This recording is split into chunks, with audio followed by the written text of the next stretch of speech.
ESPN and ESPN2. Your home for America's pastime. Welcome to Yankee Stadium, home of the defending world champions. Tonight, Roger Clemens and the Yanks take on the surprising Twins. In 1987, Minnesota built a world championship team around a nucleus of homegrown talent. 14 years later, the small market Twins are using that philosophy again. Are these Twins the building blocks for another rise to the top? Tonight, we'll introduce them to you.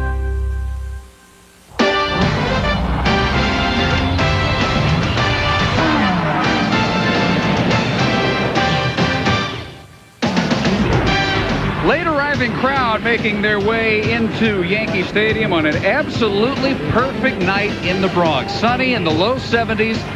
Tonight on Wednesday Night Baseball, Game 2 of a 3-game series matching the leaders in the American League Central with the best record in baseball at 22-8.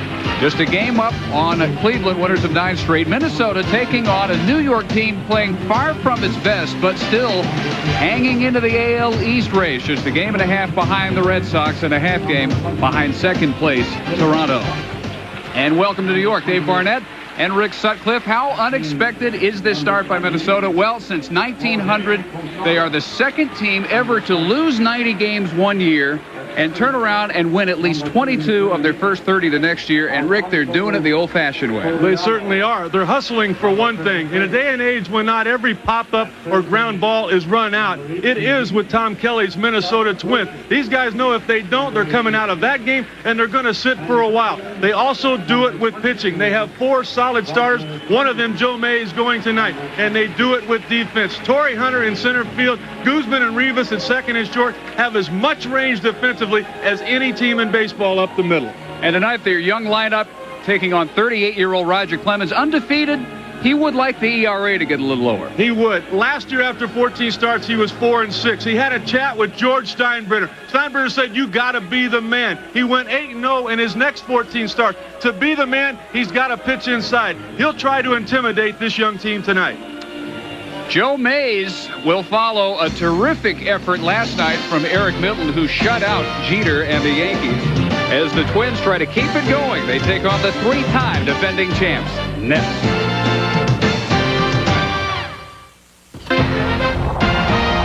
ESPN's Wednesday Night Baseball is brought to you by Quikrete Concrete Products. No one makes it easier than Quikrete.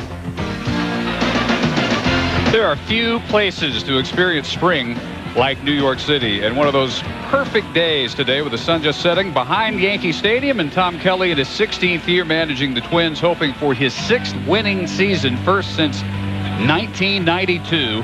He has the best team in baseball right now. Absolutely no one would have expected this lineup to produce a 22-8 start. A big guy that has been a big part of that offense has been the development of Doug Minkiewicz. This guy was an Olympic hero, part of that gold medal team, and he says the key to that team was that nobody remembers what I hit, what my average was. He said they all remember that we won. That's the attitude of this Minnesota Twins team. And the Rocket taking the mound for the Yankees at 3-0, an ERA of 4.60, his 8th start of the year.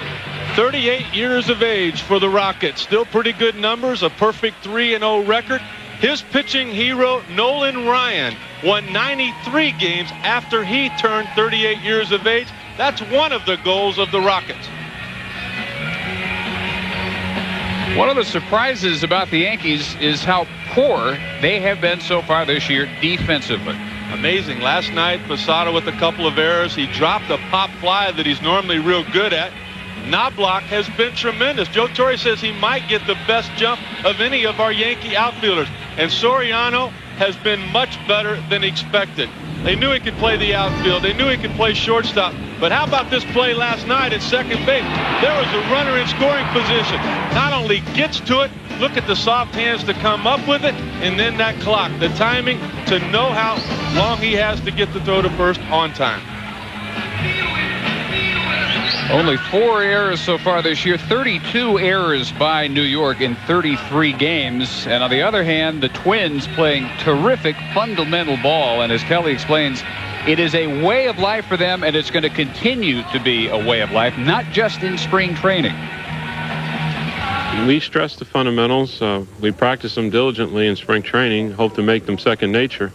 So when they do happen in the game, that they react to them as a normal play. Again, we review them probably once a month or so, and just to review and stress a point that we need to practice these, and it's important to us if we're going to be successful.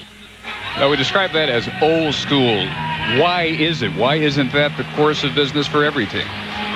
Well, there's guys making a lot of money, and a lot of times there are two sets of rules with superstars. But Tom Kelly has dealt with superstars. He has not had any of them around as of late.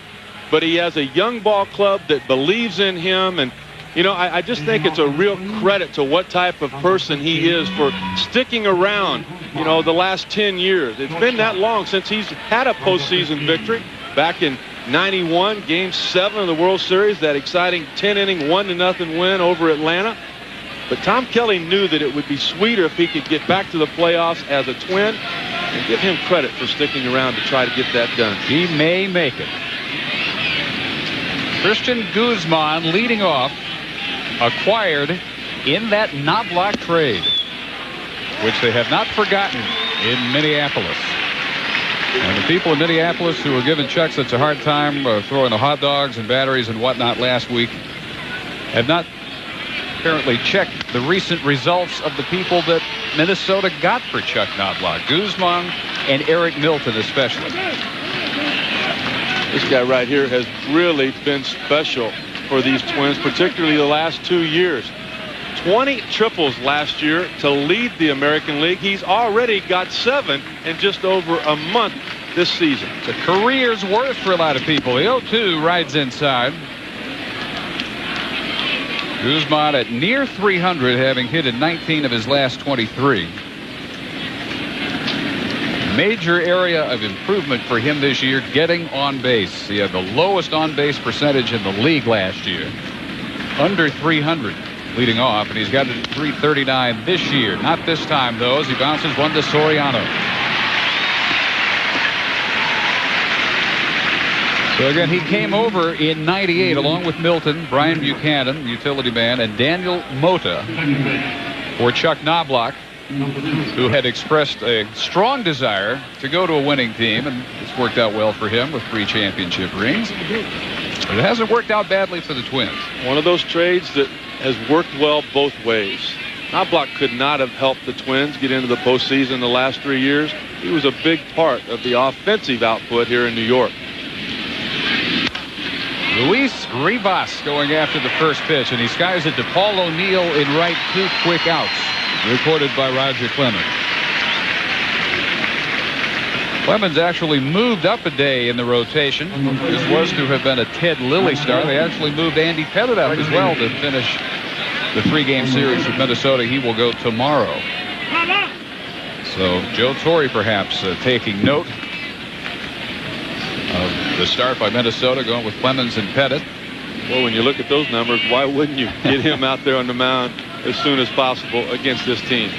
Matt Lawton watches one right up and in. Well, he can intimidate a lot of the younger players on this team. He's not going to intimidate this guy here. This was the lone all-star last year for the Twins.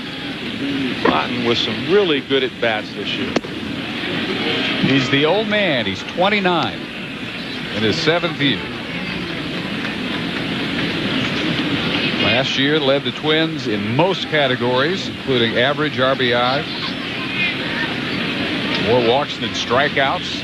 Very solid approach. I think the most important number and stat that he led this team in is games played.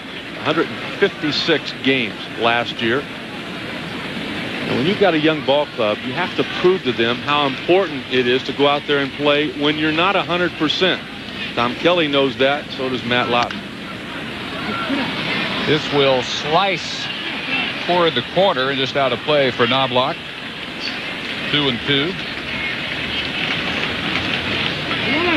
Minnesota not showing a lot of power this year. Lawton hitting 3rd with only 2 homers, 8 RBIs, and you go back since '96. They've had only one 20 home run season, and it was by Lawton, and it was 3 years ago. He was 21 in 98.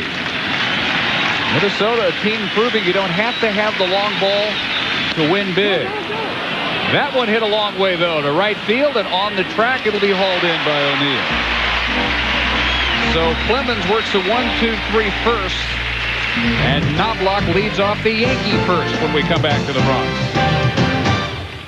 Who recently won his 500th game as the Yankee manager and his 1400th all-time, which places him 22nd on the all-time managerial victory list. And we look at the lineup that Torrey penciled in for the Yankees tonight. Well, you wonder what's happening with the designated hitters, in particular Dave Justice for the New York Yankees. Their average on the year is under 200. A lot of National League pitching staffs have averages in that vicinity, but you know with Dave Justice, the numbers will be there before the season's over. They just have not gotten started yet. 25-year-old Joe Mays from Flint, Michigan, 8th-round pick by Seattle in '94. Came over in '97 in the Roberto Kelly trade. And they're saying he has the best stuff on the staff, Brad Radke included. Well, you know, they told us that, but after watching Eric Milton throw that complete game shutout last night, Mays is going to have to step it up a little bit for me tonight to believe that. It's a three-way equation right now, and Knobloch takes one to the dirt. Chuck currently in an 0 for 10 slump, 4 for his last 37.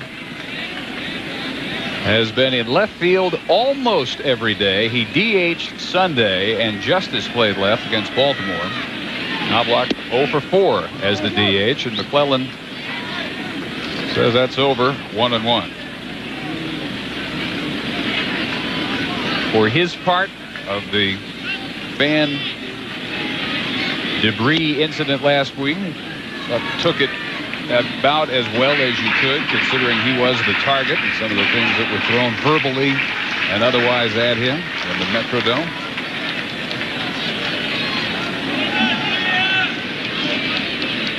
And last night, people were wondering if there would be any retaliation by the Yankee fans, and there was none.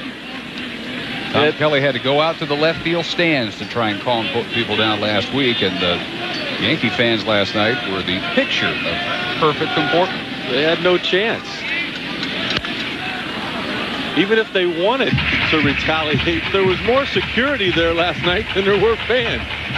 It's credit to the New York Yankees security department for taking care of that issue and making a non-issue out of it. They have 160 security, 125 not in uniform, 35 are New York City policemen. So it's the non-uniform types you got to watch for. Chopper, Corey Koski across to Doug Medkevich to retire Knobloch. This defense is really special, Dave. I don't know if there's a team in baseball with collectively more range than the cast you're looking at right now. And it all starts in particular with Torrey Hunter. This was last night. They talk about Yankee Stadium and the pitchers here having a big backyard. There was a lot of room to roam behind them, and you saw how easy Hunter got to the warning track to make that play. He covers a lot of ground. Jones in left, Lawton in right likewise. Quick up the middle, Guzman and Rivas. This team defensively is a highlight film every single night. They do something defensively to help win the game. Tim McClellan calling the high strike here in the first inning. 0-1 to Jeter at 300, but still looking for his first home run.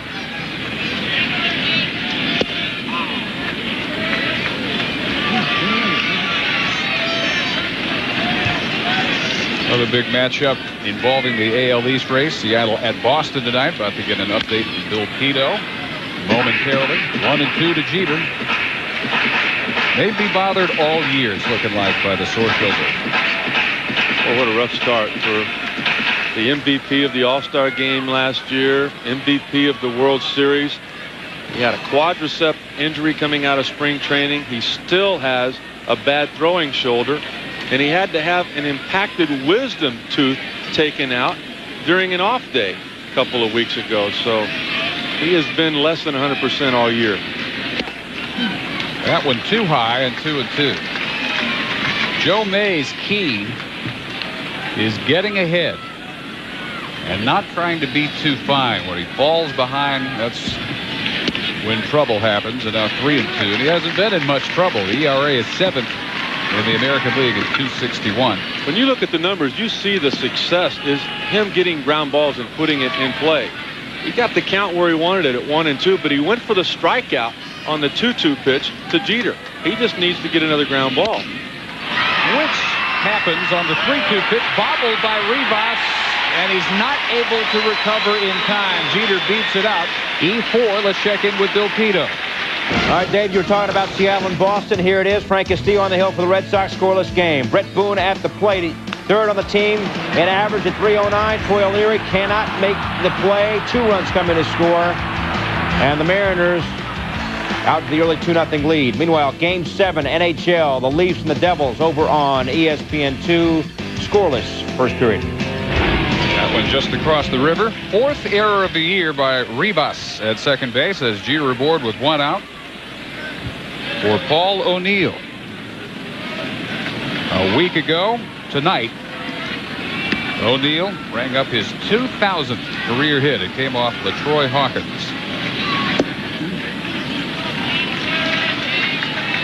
Mays doing what he was supposed to do. Got the ground ball. And you wonder just how much difference it is for this young ball club coming off the AstroTurf at home in the Metrodome to this slow infield grass here at Yankee Stadium. Rivas just fielding that ball on the worst possible hop. Maybe the slowest infield surface in baseball. O'Neill pop up on the left side with Koski, Guzman, and finally Jock Jones giving chase, and Jones is there to make the catch for the second out. It's remarkable that we didn't have a major collision between those 3. There's some pieces to pick up down there. So tough to communicate on a ball that you have to catch and not slow down. Everybody thinks they have a chance for it. Nobody's going to stop until they're called off. But, you know, Jones is the sheriff in that situation. If he says something, everybody stops. But he wasn't sure that he could get there. Paul O'Neill frustrated. Not a very good at-bat for the right fielder for the Yankees. That could have been nasty. It's so tough on the road because the crowd is as loud as they can get. They're not helping you. Even if you do holler, "I got it," sometimes it's not heard by the guys you're running into. So with Jeter still aboard at first and 2 outs, Tino Martinez, cleanup hitter tonight. None of the Yankees have a whole lot of history with Mays. Martinez, 5 of 10 with a home run against Joe Mays. 5 homers on the year with 21 RBIs. An 11-game hitting streak until last night. Milton ended it with an 0 for 4.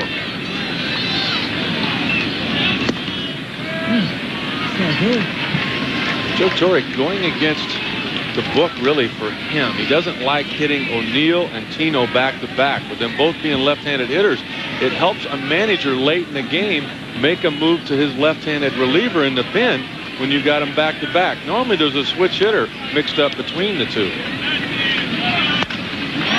Sharply hit, but Guzman backhands it for out number 3. The error by Rivas does not harm Joe Mays. And through 1 at Yankee Stadium, nothing. Koski, Medkevich, and Chad Allen for the Twins. Roger Clemens works to the third baseman. Goes right after the first pitch. Koski, 27-year-old, former 26th round draft pick in 1994 out of the National Baseball Institute of Canada from Enola, British Columbia. Attended 3 colleges as well as the Baseball Institute. Baseball, hockey, and volleyball player growing up in Canada. Former goalie. One of the biggest goalies I've ever seen. I guess so. 6'3", 217. Broken bat, roller handled by Soriano. Crowd wondering what Clemens is going to do with that shard of the bat. And he will wisely let the ball boy take care of it. The Bad Boys. So Koski retired to lead off the second. Not the history with Koski that there was with Mike Piazza. Now the leading hitter in the major leagues, 27-year-old Doug Mientkiewicz. Do you think 1% of anybody who went to a major league game last year could have pronounced Doug Mientkiewicz, much less predicted he would be hitting a major league leading 406 on May 9th? I figured out how to pronounce it. I'm still not sure I could spell it. There it is. Second in the American League Player of the Month in April. Rips it to right. O'Neill over toward the line for the second out.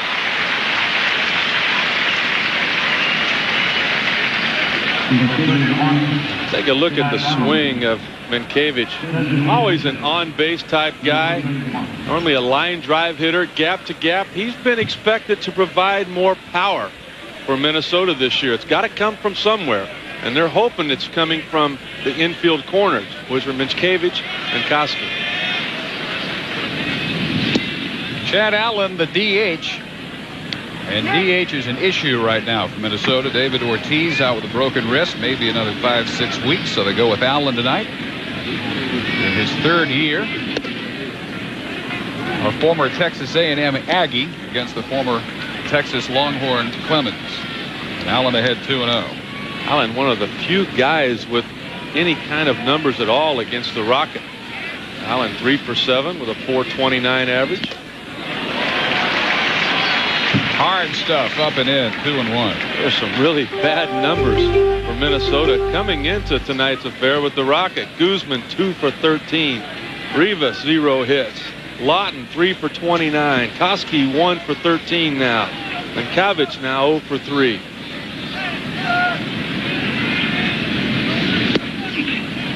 Two and two. The last four hitters in this lineup have combined for only 24 RBIs on the year.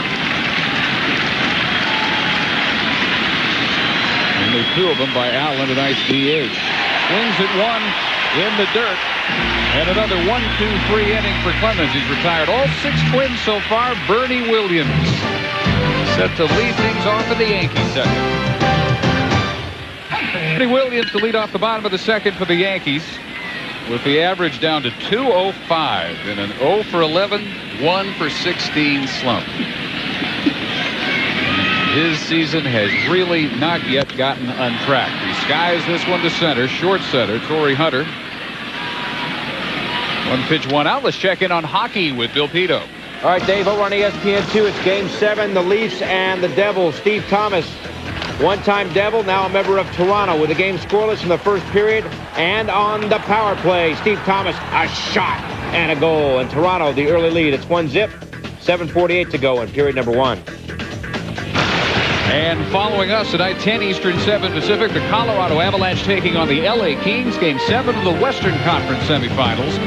Win and move on to the St. Louis Blues, or lose and head home. There is nothing more compelling than a Game 7, regardless of the sport. And Colorado has lost 4 straight Game 7s.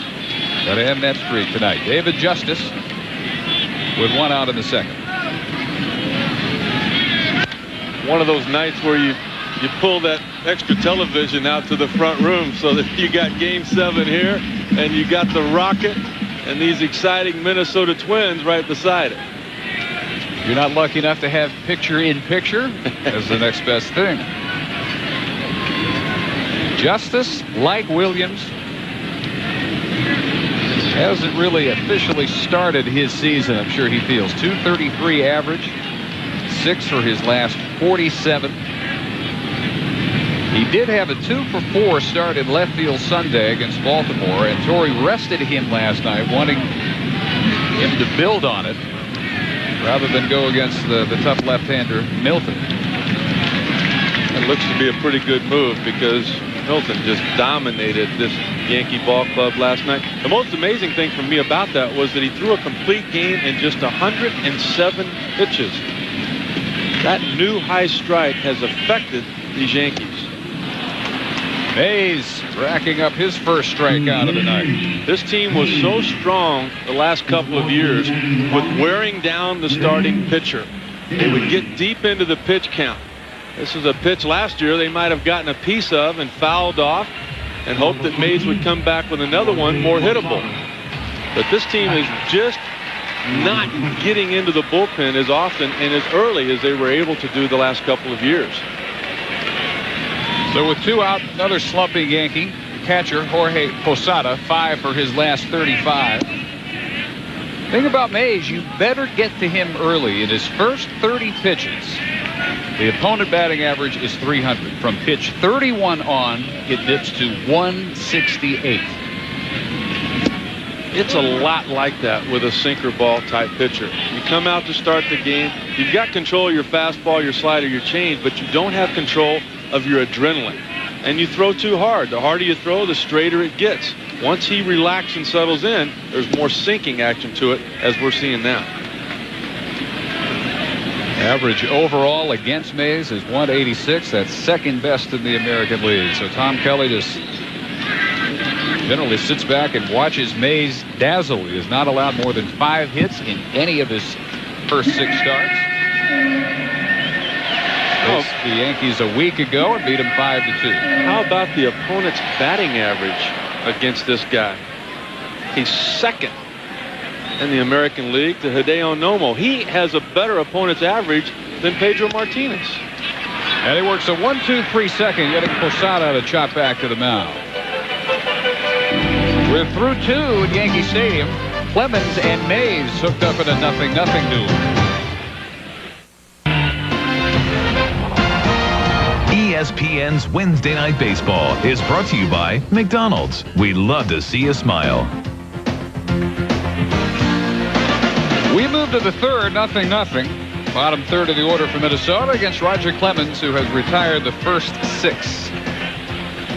And left fielder Jacques Jones, who has already made a defensive contribution with a nice sliding catch in a crowd in foul territory to retire Paul O'Neill. Minnesota Twins have worn out our Baseball Tonight buddies with their web gems. That one that Jones made might find its way on Baseball Tonight tonight. Certainly should. Jones, another product of the draft. Second rounder, 96 out of USC, where he was an All-American. Led him in home runs last year with 19, only 1 so far this year.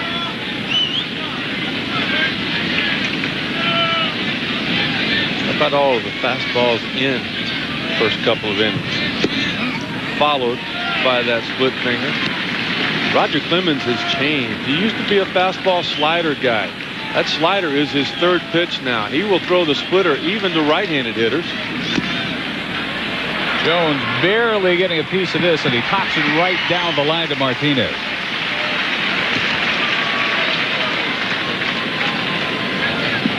This is the real area of concern for Tom Kelly, though. His ball club's a lot like a National League team. Pitching, defense, timely hitting. But another comparison is, you think about the pitcher hitting in the National League, the 8 and 9 guys, look at the disparity there. A 215 average for the 8 and 9 hitters from Minnesota. You got the Yankees at 290 with Brochus down there, Alfonso, Soriano. That's got to be a concern, and I really think Tom Kelly would try during the course of the game just to get 1 run out of that 8th and 9th spot. Sacrifice bunt, squeeze, hit and run. That is just foul. Sliced by Torrey Hunter. 0-2. National League, you basically just have to pitch 2 out of every 3 innings. You got the pitcher coming up. They're going to give you an out there. The 8th hitter usually doesn't do much. Twins have some concern about that. They hope that those guys improve. Just off the inside corner, says Tim McClellan. 1-2 to Hunter, a first-round pick. 20th overall, 1993, out of Pine Bluff, Arkansas, the Arkansas High School Player of the Year. He'll join the Twins organization, and Clemens has his 2nd strikeout.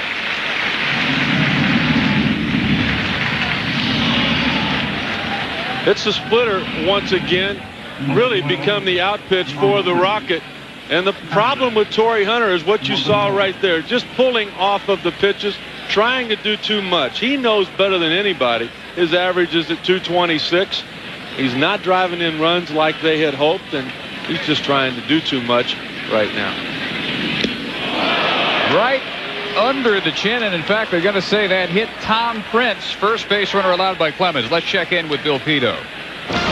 All right, Dave, Toronto enters play a game in front of the Yanks.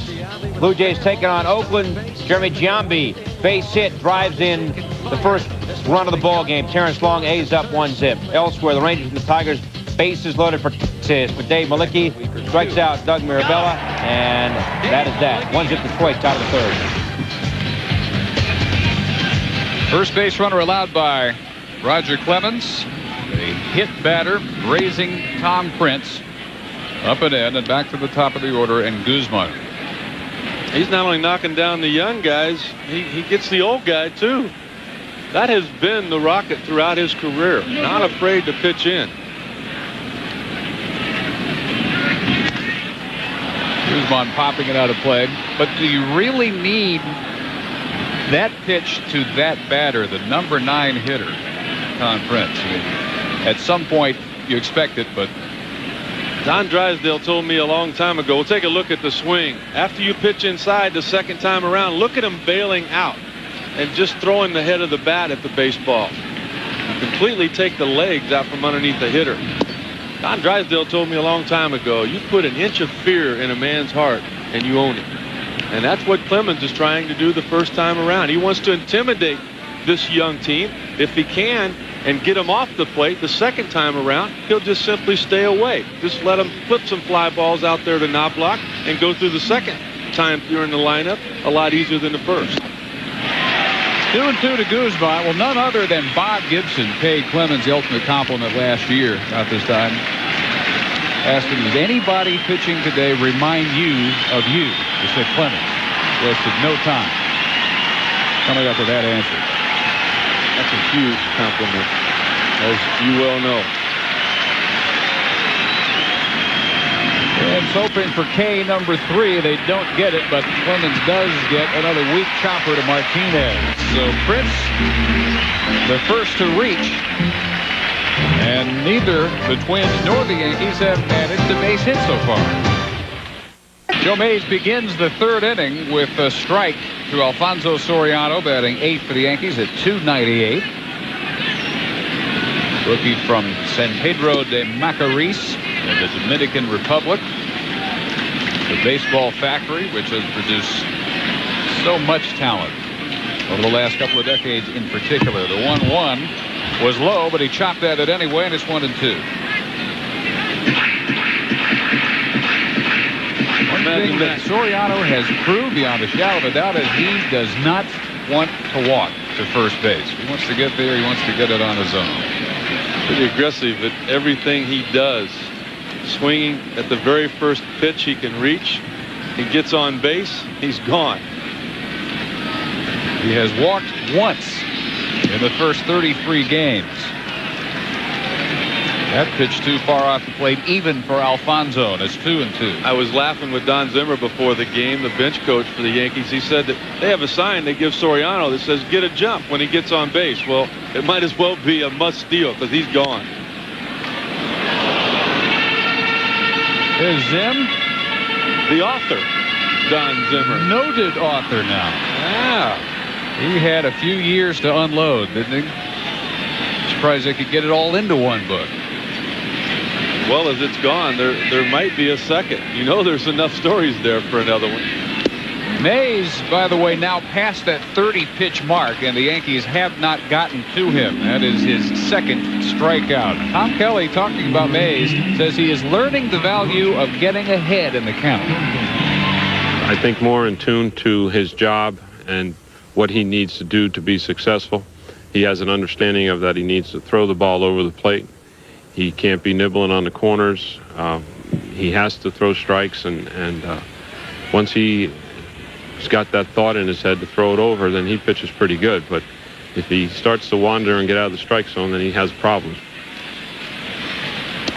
Ball one to Scott Brocious, his 14th ball, 20 strikes. And Brocious, the strong number 9 hitter you were talking about at .311, 5 homers, 17 driven in. First for either team tonight as he sends it on a hot pass Koski into left field. There's almost no such thing as a sure base hit with this defense of Minnesota. This is a rocket, as you said. Take a look at the swing. Fastball up. We've not seen many of those. Look at the first step right there. Corey Koski gets 2 steps on that hard hit ground ball towards left and is mad at himself because he didn't glove it. So a 1-out 3rd inning single by Brocious. Second base runner allowed by Mays. Jeter reached on an error in the first. And back to the top of the order, and Knobloch, who grounded to Koski. Joe Mays is just so much more confident this year than last. Last year, a record of 7-15. ERA 5.5, but he did pitch well in September. After he had been sent down, came down to have an ERA of 2.79 during the last month. Those 15 losses by Mays, second in the American League, and his 2000 to 2001 transformation really personifying that of the entire Minnesota team, from a 90-loss season to 4th straight to the best record in baseball coming in, 22-8. 2-0 to Knobloch. Nobody enjoys being sent back to the minor leagues, but Mays knew how much it helped him. He got to a point where he was afraid of bats. He led the team last year in walks. He went down to AAA, went 2-0 in 3 starts, just walked 2 guys, got his confidence back, and then brought it back to him in the big leagues the last month of the season, and has kept it this year. Brocious going, and it's fouled out of play down the right side. Joe Torre has to get something going. Last night, Eric Milton pitching well. I was talking with him and Don Zimmer before the game about that, and he said, you know what? Everybody has been pitching well against us the first month of the season. We're just not doing the things offensively we're capable of. So Torre reverting back to his National League manager days with the Cardinals and the Braves and trying to stir things up, a little hit and run. Yankees lead the majors in stolen bases. Breaking ball, 2-2. They had a stolen base in 17 straight games until last night. That was the best streak in the American League in a quarter century since Oakland in '76, and the best streak in the majors since St. Louis in '86. Stole in 20 consecutive games. Knobloch works the count full. Knobloch leads the majors, 12 steals. Soriano right behind him with 11. Brocious has stolen on his only attempt so far this year.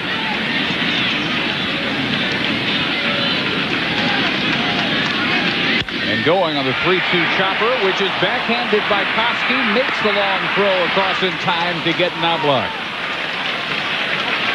Knobloch, both appearances. Grounds to third. Brocious moving on the pitch, reaches second with 2 outs. Boy, defense is just so underrated. There are a lot of third basemen that this ball gets by. We saw him on the previous ball hit by Brocious go to his left. How about Koski now going to his right? And then the calm to get up, set himself, know that he has time to make the strong throw, and it's right on the money. He has earned that dirty uniform tonight. We saw Bernie Williams get his gold glove before tonight's game for last year. There's going to be some gold given to Minnesota next year. Derek Jeter, the only other Yankee to reach on an error by Rivas at second. I think the reason for that error by Rivas is because on AstroTurf, Dave, everything's a half second quicker. The ball gets to you quicker. Runners get down the first base line quicker than they do on grass. And Rivas's timing was just a little bit off here on this thick grass.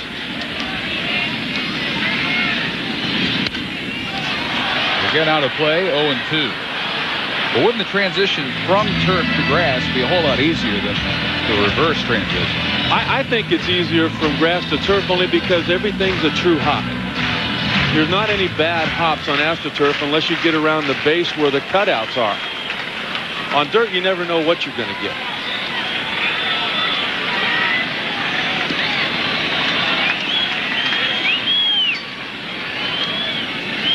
Mays tries to finish it off at 0-2 to Jeter off his fist. Brocious has to pause as Guzman makes the throw across. Yankees finally get to Joe Mays for a base hit. Knobloch frustrated on the great play by Koski. We're still scoreless. Working to Luis Rivas to begin the fourth inning. 0-0. Twins and the Yankees. Rivas fly to right his first time up. Just 21 and went through AA, AAA, and 16 games in the majors last year. Slicing line drive handled ankle high by Tino Martinez.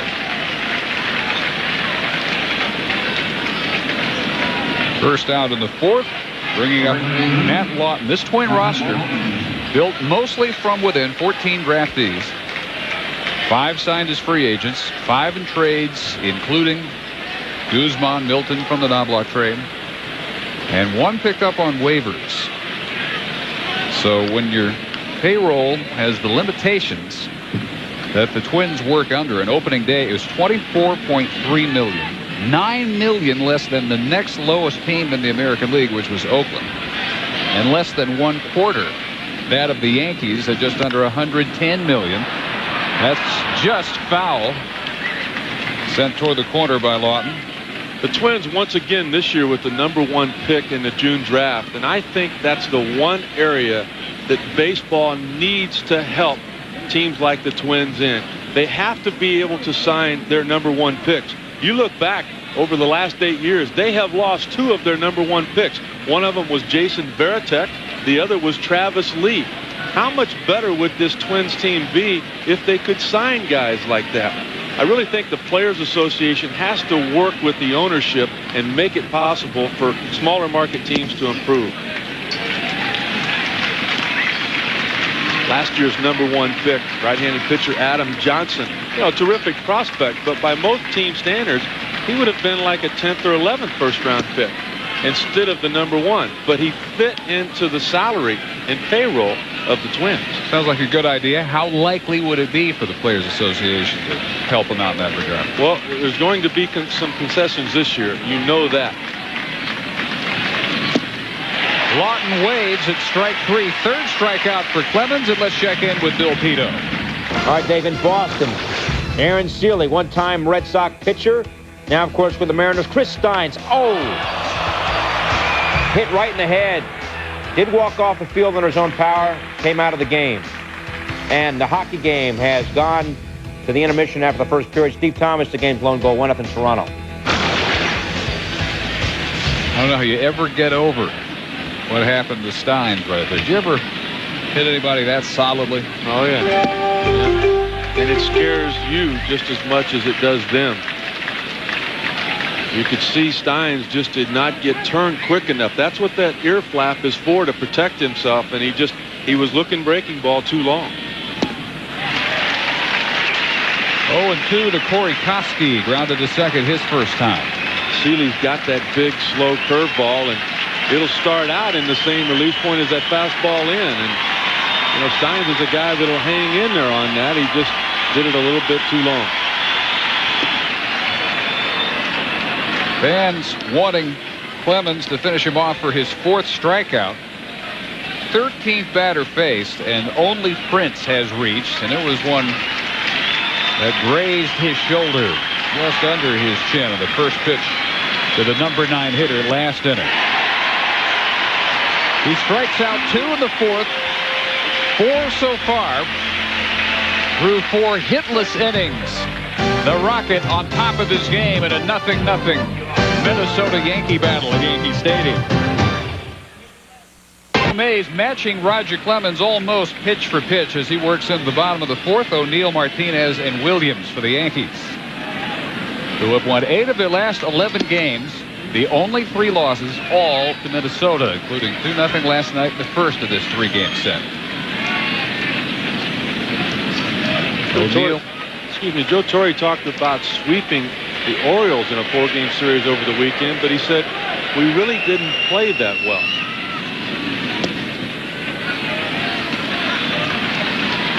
Yeah, he's probably thinking that was a pretty good pitch right at the knees. McClellan said a little low, 2-0. Paul O'Neill, like tonight's starting pitcher Roger Clemens, also 38 years of age. There was some articles written about him possibly not coming back this year. Hard to imagine when you think that even with the hip problems and the cortisone shots that he got last year, he still drove in 100 runs. That's the 4th straight year he's done that. Only 3 other Yankees outfielders ever did that. A guy named Ruth DiMaggio and a new Hall of Famer this year, Dave Winfield. O'Neill pretty close to that pace this year with 23 driven in. Tops in the lineup, 3-1. 8 home runs, also tops in this Yankee lineup. They were all in April. It was the most home runs O'Neill has ever hit in any month. And for that to happen at age 38, remarkable. Just low. First walk issued, and we check in with Bill Pito. All right, Dave, thank you very much. Toronto a half game better than the Yanks coming in, taking on Oakland. Chris Woodward, career 193 hitter, comes through right there with a base hit to left.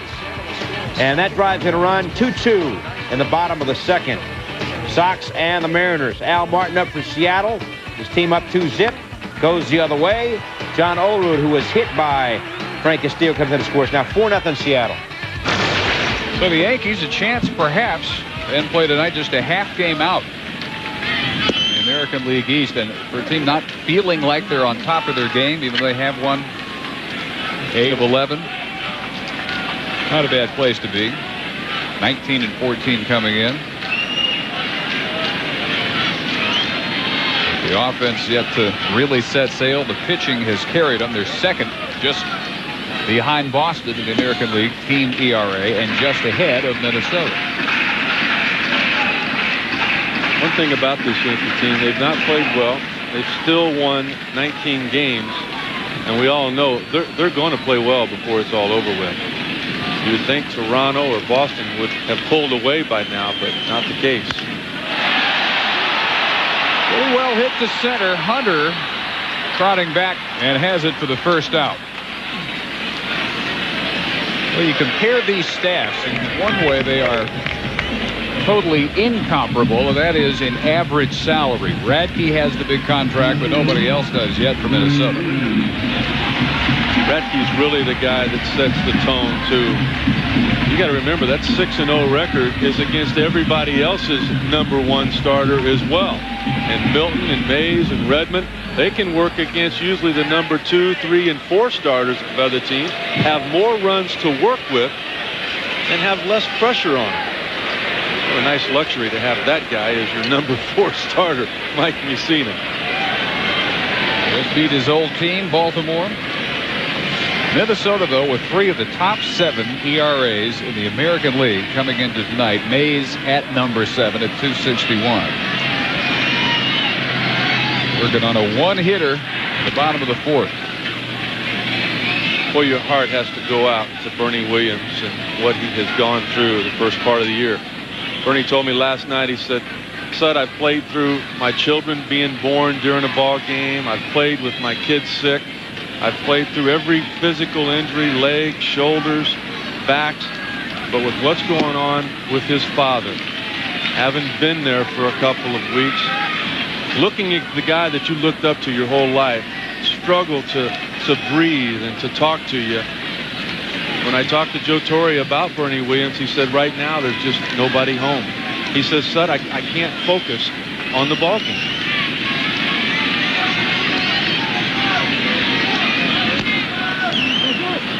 Right now, Bernabe Sr. fighting pulmonary fibrosis, which is basically scar tissue on the lung.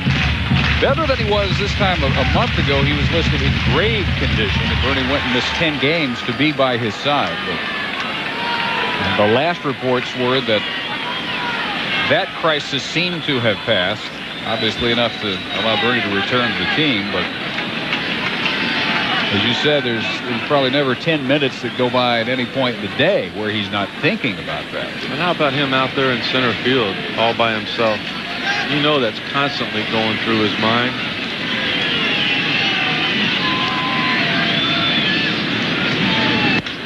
One is ripped to center field. Hunter makes it look easy every time. Has his second out in the fourth. Both times up, Williams' fly to Hunter, his opposite number in center field. And still with O'Neill aboard on the leadoff walk, David Justice, who was the first strikeout victim of Joe Mays. We talk about all the MVPs the New York Yankees have, but the real MVP of that club has to be Mr. Steinbrenner for spending the money, going out and getting Justice last year when this team needed a spark. Arguably, he was the MVP the second half of the year for the Yankees. Well, they need a little bit of help now. They only won 87 games last year, so he goes out and gets Mike Mussina. Back before the 98 year, he went out and got Chuck Knobloch. For the 99 year, you need some help, I'll get Roger Clemens for you. He may not be done yet. You never know who may be added. Again, center field, Hunter racing back in front of the track in left center, right in front of the 399 sign. Records the last 3 outs here in the fourth inning. Martinez, Williams, and Justice all fly to Torrey Hunter. We are through 4. 0-0-1 for the Twins. 0-1-0 for the Yanks. Rose, Clemens, and Mays as we move into the fifth inning. Mankiewicz, Allen, and Jones for the Twins, who have yet to scratch the rocket for a base hit. Only base runner, Tom Prince, hit by a pitch in the third. Mankiewicz fly to right his first time. That dropped him to 4-0-2. Led the majors at the beginning of play. And Clemens striking out the last 2 in the fourth, 3 of the last 6 he has faced, and starting to hit that gear that he and very few others have ever attained. The all-time American League strikeout leader. Baseball's only 5-time Cy Young winner. How about that gear he hit in the World Series last year? This is a 38-year-old man that in late October was throwing 98 miles an hour. Reggie Jackson was telling me during the series, he goes, that's a big number. First base hit managed by Minnesota, and not surprisingly, it is by Mankiewicz, the 400 hitter. To lead off the fifth, a single to right. It's that splitter once again, and Mankiewicz making an adjustment. He was out in front of it in his first at bat. He stayed back, able to put a good swing on that pitch that has been getting everybody else out. Up to stifle a smile after that bit of success, the way Clemens is throwing tonight. On the outside corner against Chad Allen, his first strikeout victim back in the second. Another one of the strengths of these Twins has been their aggressive base running. I mean, at times they have made teams look stupid defensively because of how aggressive and intelligent they've been on the base paths. You see already, even though Mankiewicz not with a lot of speed, he has divided the attention of Roger Clemens.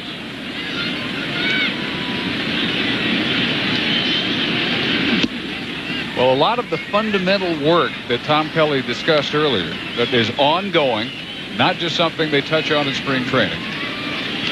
He has put Coach Paul Molitor in charge of in terms of base running. He said last night before the game, Molitor was the best base runner he ever saw. And why not take advantage of having him on the coaching staff? And in fact, Tom Kelly said, I made an adjustment. After 15 years, we had the same 3 segments every day in spring training. I changed one of them to base running. 30 minutes a day. Every player worked on improving themselves on the bases. That was close. This is one of the areas right here. Mankiewicz getting as big a lead as he possibly can. Molitor was telling me last night they wanted to talk about going from first to third and how to do it, when to do it. He talked about balls in the dirt. even though they're only 2 or 3 feet away from the catcher. If you do things fundamentally right, you can advance on that ball, and Minnesota has been. Little things adding up. 1-1 pitch right through Allen. It is 1-2. You know that Tom Kelly would like to hit and run in this spot, but his hitters are having trouble making contact. You put the hit and run on, you don't get a good jump. Clemens throws the ball by somebody, you're in trouble.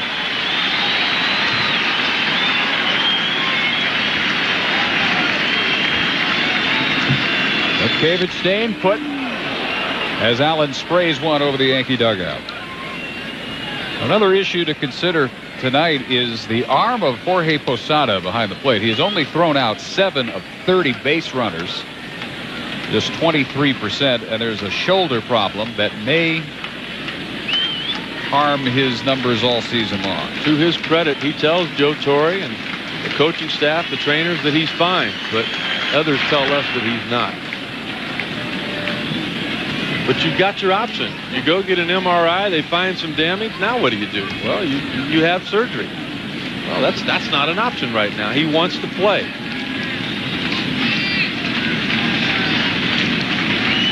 Again, the 1-2 fouled off.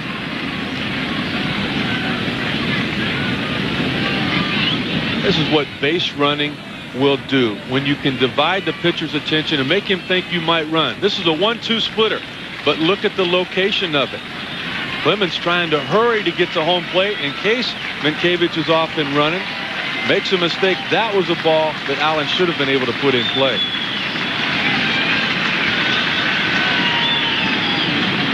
And now off the rubber to look Mientkiewicz back. Not many of the Twins have a long history against the Rocket, but Allen started tonight 3 of 7.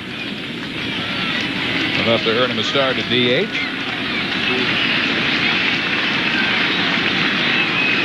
Again staying put, and again out of play. Really making Roger Clemens work. The Twins, with not much offensive history against the Rocket, neither do they have much history here at Yankee Stadium. And what an intimidating place this can be for a young team to come into together.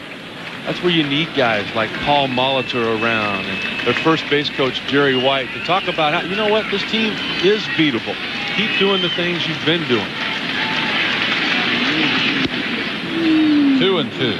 And it doesn't hurt to have your starting pitcher, as Eric Milton did last night, go out and throw a shutout. You don't know if you're going to win or not, but if he throws a 9-inning shutout, you're not going to lose. Well, the crowd never really had a chance to be a factor last night. Very seldom have they tonight.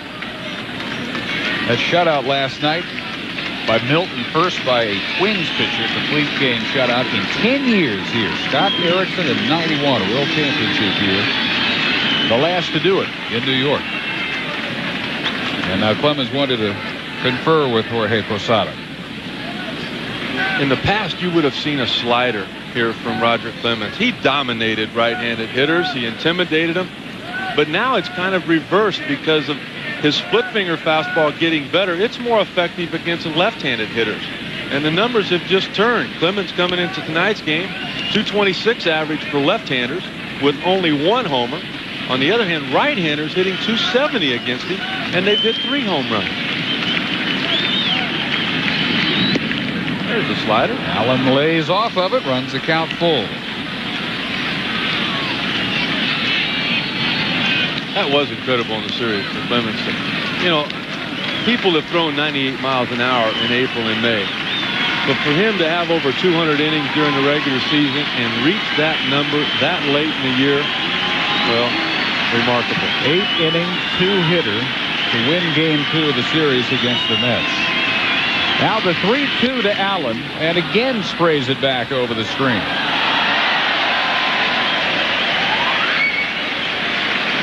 Yankees at 19 and 14 coming in, and it has been completely built on the losing teams. They're perfect against anybody below 500. Team like Minnesota, 500 or better, record only 6 and 14. But that is the formula of time immemorial for the Yankees. Allen works it further. Yankees really as far back as you want to trace their heyday. It basically is as far back as you can trace baseball. Have used that formula. Beat up on the weak sisters. Try and play 500 against the contenders. And look up and you'll be somewhere usually between 90 and 100 wins.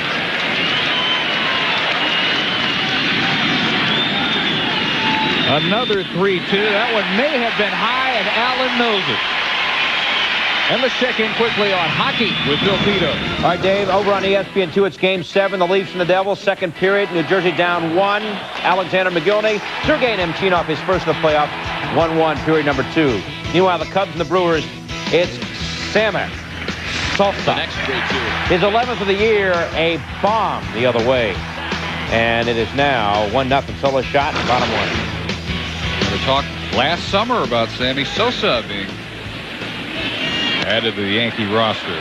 Jock Jones turns out a long way, but foul.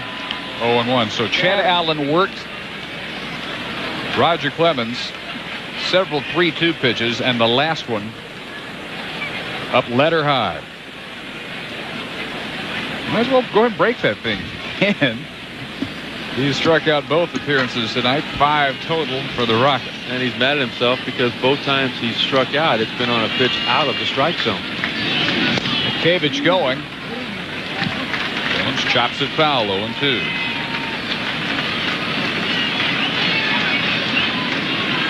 Yankees have had trouble turning 2 this year. Only 23 double plays, tied for last in the American League with Boston. With the new combination with Soriano easing into the second base role in the last 3 years by Knobloch, working out his timing with Jeter.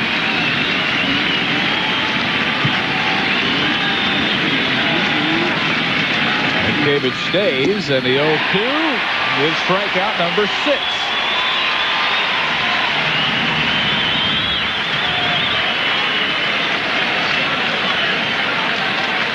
Stay up with us out there, boys. All swinging for the Rockets. So many times now when he needs that strikeout, it's that split-fingered fastball that he goes to. And speaking of strikeouts, how about Bert Blyleven? Broadcaster now for the Twins. Strike 1 to Hunter. Bert Blyleven's on that list. All-time K artist. 3rd all-time behind only Ryan and Carlton and Clemens. Earlier this year, passing Walter Johnson, the all-time American League lead, now turning his sights on Don Sutton. Going to happen fairly quickly.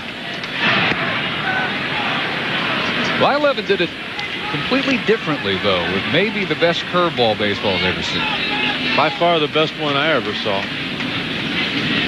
It had the same sound that good fastballs do. You could hear the rotation. It was so tight.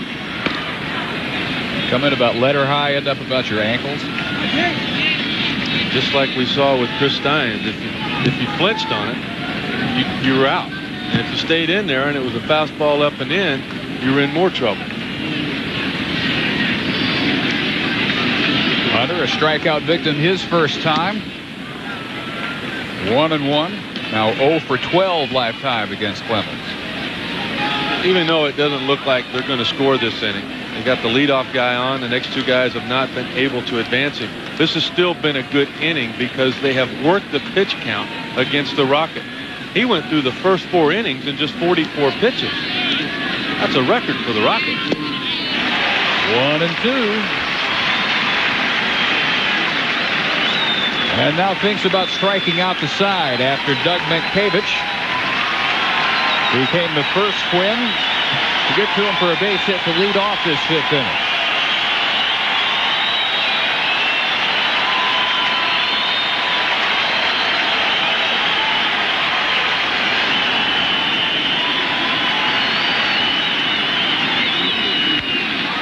Off the fist, and Brocious goes to short way to Soriano to second. And Roger Clemens still with a 1-hitter.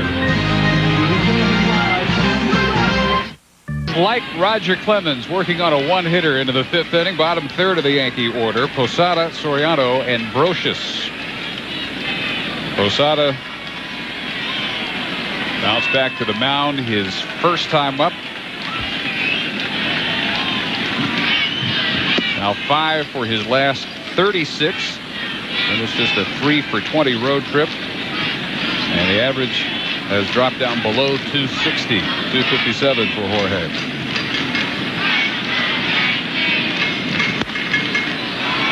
The upper deck, 1 and 2. We've seen a couple of meetings on the mound tonight between Posada and Clemens. A little confusion over what pitch to throw, but very seldom has Joe Mays had to shake off his personal catcher now, Tom Prince.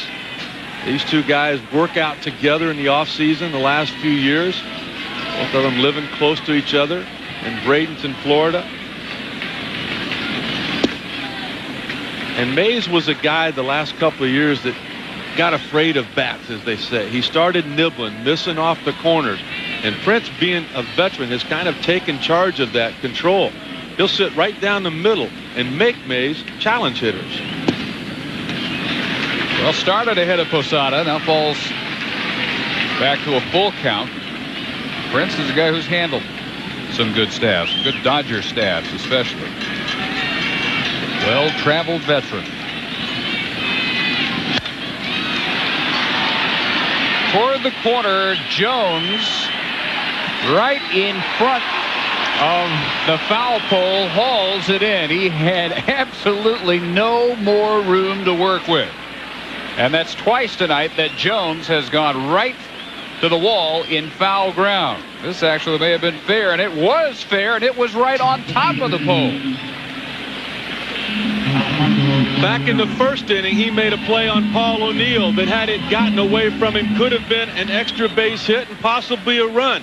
There he clearly takes a home run away from Jorge Posada and a 1-0 lead for Roger Clemens that might have been all he needed tonight. Ball 1 to Soriano. We talked about the outfield of Minnesota and their range. And Hunter's shown a little bit in center, but Jones has been the man with a star by his name tonight. Well, the range that I meant was the balls that are in play. Now we're seeing balls that are not in play being brought back. Jones was a big part of the game last night defensively. An extra base hit with a man on first. He got to it as quick as a man can possibly get to it. Came up with a strong throw to the cutoff man, and Willie Randolph had to hold the runner at third base. Milton was able to get out of it, striking out Scott Brocious, and eventually going on to a shutout with a little bit of help from his friends. What happened to that one? 2-2. How can you even quantify how much that helps a pitcher, in this case Mays, mentally knowing that he has that type of defensive ability behind him? Well, and that's what Tom Prince does, constantly reminding him, you're not a strikeout pitcher. You're a ground ball pitcher. That's one here. Roller Koski across to Metkevich, route number 2. We check in with Bill Pito. All right, Dave. Minnesota, of course, had the great start, but Cleveland only a game back as they begin play tonight against Kansas City. Russell Branyan way back, 8th of the year, 3-run bomb, and Cleveland's now up 3-0 in the bottom of the 4th. The Leafs and the Devils tied up at 1, and on the power play to New Jersey, Patrick Elias once. He has since added another. 3-1 Devils, period 2. I thought we heard a rather loud noise coming from just to our west. Coming from the Meadowlands. Number 9 hitter Brocious has the lone base hit for the Yankees. Metkevich, the lone base hit for Minnesota. This is hit well off the wall and right. Lawton making the throw to second. They have a shot at him. Safe at second base, and Brocious is 2 for 2.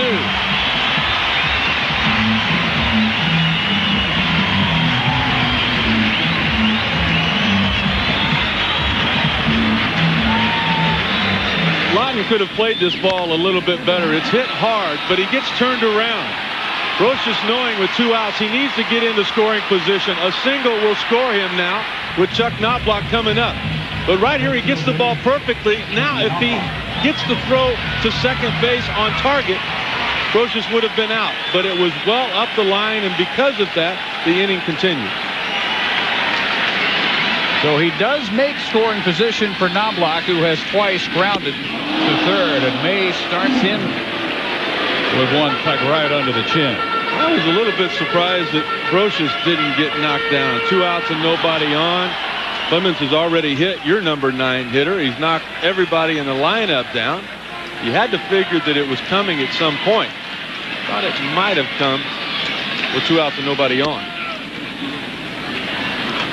Mays gives a lot of credit to Brad Radke, taking him under his wing, helping to change his grip on a change his arm angle. Turned him from the 15-game loser last year to 4-1 this year. He may be also learning by watching the Rocket tonight how to effectively work up and in. 1-2 to Knobloch. You hear a lot of great pitching coaches tell their young pitchers, you'll learn more with your eyes than you ever do your ears. When you see somebody having success, take time to watch and try to find out. You can't expect a pitching coach to have all of the answers. You've got to go out and find some of them yourself. Brocious, a 2-out double. Mays ahead of Knobloch.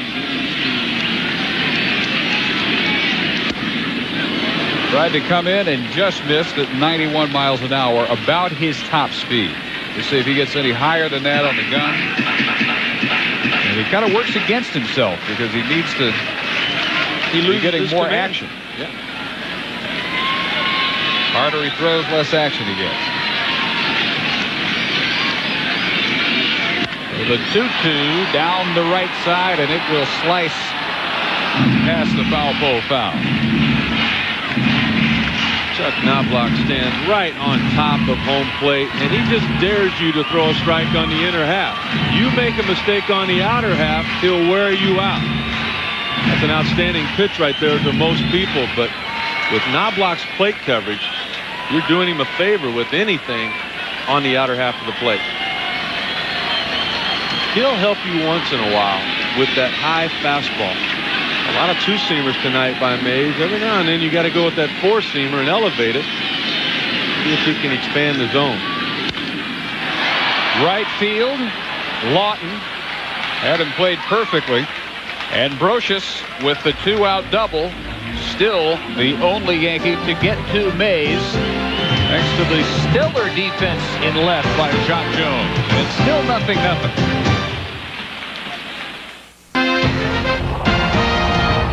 ESPN's Wednesday Night Baseball is brought to you by Nissan, Driven, and by Loterman AF, the #1 recommendation of doctors. The Rocket and young Joe Mays locked up in a scoreless duel as we move to the 6th in Yankee Stadium. 6 strikeouts for Roger Clemens. Number 9 hitter, the catcher Tom Prince. Skies the first pitch into center field for Bernie Williams. And there is 1 out, and we check in with Bill Pito.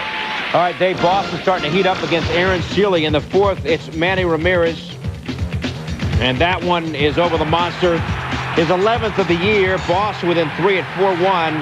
Next man up for the Red Sox, Troy O'Leary. And O'Leary drilled 1 out. You don't see it, but he hit it out for his 3rd of the year. And it's 4-2. Red Sox within 2. 11 for Ramirez. Juan Gonzalez more than replacing him, though, in Cleveland. With the power plus a .370 average in right field and better defense. Guzman 0 for 2. Bounced out twice. 23-year-old one-time Yankee prospect. Little broken bat. Dump into center field for the 2nd base hit by the Twins. That almost reached Clemens on the mound. The Shard end of it. A big part of the puzzle missing for the Minnesota Twins for at least 6 weeks now. Their designated hitter, David Ortiz. Normally when you look at a lineup as a starting pitcher, you look at that 3, 4, and 5 guys and you say, when they come up, I've got to be careful. Well, with Ortiz on the disabled list, it's the 1st, 2nd, and 3rd guys that Roger Clemens worries about. The reason being, the Rocket is easy to run on. Posada with the injured shoulder, not throwing well. And all three of the first three guys in the lineup for Minnesota have the capability of stealing 30-plus bases. Terrific speed aboard at first in the person of Guzman. If Rocket throws that splitter, it's an off-speed pitch, a slower pitch to home plate, difficult to catch and throw, a real easy pitch to run on. He throws a fastball. Because of the slide step, having to get quicker to home to prevent the stolen base. A lot of times that slide step, you lose velocity, your location suffers, normally up in the zone. That pitch can be hit a long ways. Guzman is 6 of 8 stealing. And Posada has thrown out only 7 of 30. Takes a couple of steps as Guzman takes a strike. Rivas takes a strike, 1-1. Tom Kelly wanting to make something happen here. He knows this could be a one-run ball game, and in those games, managers have a lot to do with the outcome. Tom Kelly has been perfect, 5-0 this year in one-run affairs. You get a 2 or 3 run ball game, usually it's a starting pitcher that does something. Well, on Sunday, Brad Radke won his 6th straight decision. It was a 2-run ball game, 4-2. You get 4 runs or more, usually somebody or some bodies went off offensively.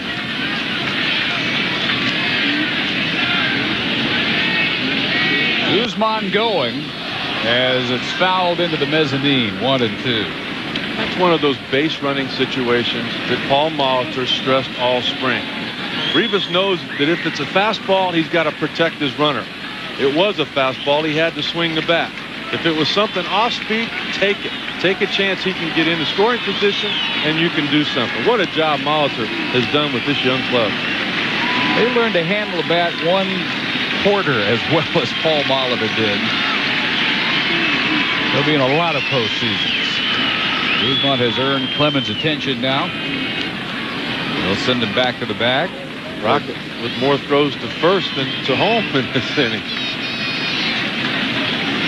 Well, that's something you bring to the park with you every night is speed. You're not always going to hit. You're not always going to pitch. But these guys that can run can. Not going this time. Chopper, Clemens. Jeter has no chance for the relay. Yankees, again, have fewer double plays than anybody except Boston, only 23. Clemens didn't give him a hard enough throw to really give him a chance to turn 2. It's a palm ball. And he really leaves Jeter out to dry. Look at Jeter, the timing there. Look at this throw. That's not the Rocket. Fundamentally, the Rocket did not do things well either. He needed another crow hop in the direction of second base, give Jeter a good throw, and the inning's over. Instead, he does not. He's got more speed on the base paths, and he's got the all-star from last year for Minnesota standing at home plate with a bat in his hand. Matt Lawton with Rivas reaching on the fielder's choice. Kind of an eephus pitch to second by Clemens. Boy, that's what you dream of there. That's inning over. Couldn't have been set up any better. So now he turns his attention to Rivas, who is 7 for 7 stealing.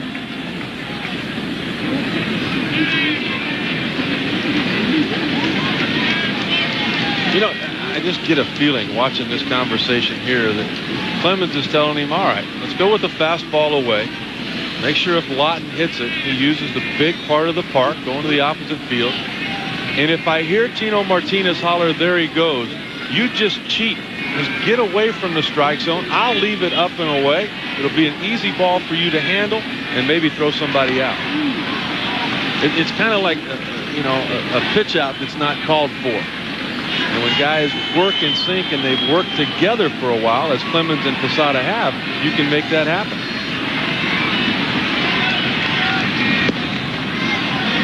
Just as you described it. You got to figure he's going to run on the first couple of pitches, so take a chance. Look at where Posada's at. Now look at the pitch. All right. Clemens didn't hear it, there he goes, but nonetheless, he put it in that same spot. I'd look to see the same thing again. Going this time, and Posada's throw almost slid off the bag, but Rivas able to reach back and hang on with his 8th steal in as many tries. One of the better throws this season by Posada.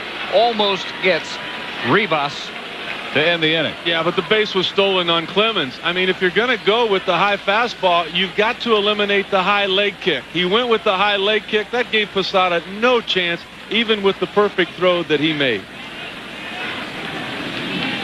Almost an overslide. Check swing back to Clemens, and he'll make this delivery to Martinez with no problem.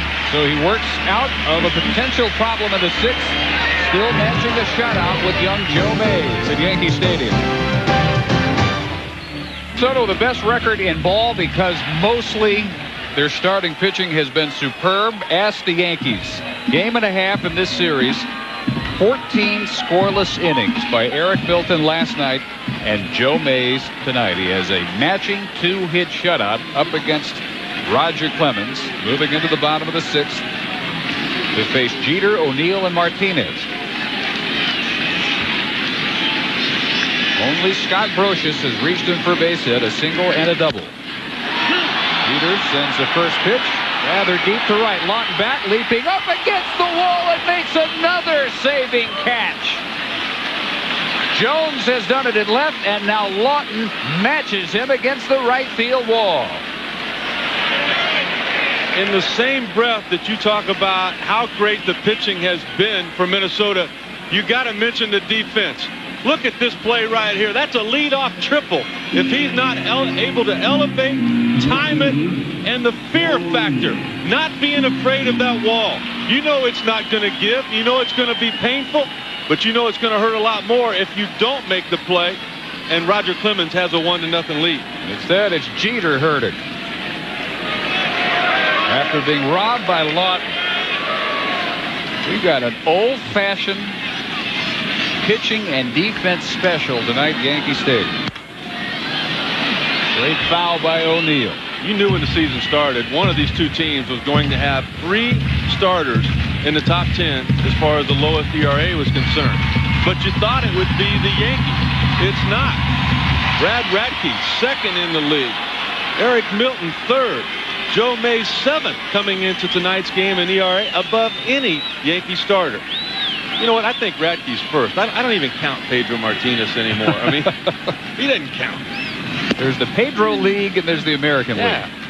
There needs to be 2 Cy Young awards in the American League this year because it's just not fair that these other guys with terrific years have no chance. They all know what Phil Mickelson feels like, or David Duval, or Ernie Els. Bouncer through the middle, 3rd base hit by the Yankees, and we check in with Bill Pito. All right, Dave, thank you. We showed you Sammy Sosa going deep for Chicago. Well, Richie Sexton says take that. Kevin Tapani coming in, excellent start, 4-1, but here Sexton is 7th of the year, 2-1, Brewers within 1. And the New Jersey Devils, 4 goals in the 2nd period, 2 by Patrick Elias, and this one by Randy McKay, who gets credit for it. 4-1 in Game 7, New Jersey. Oh, they will survive. Move on to the Eastern Final. So with O'Neill aboard, Tino Martinez 0 for 2, a liner to short, a fly to center.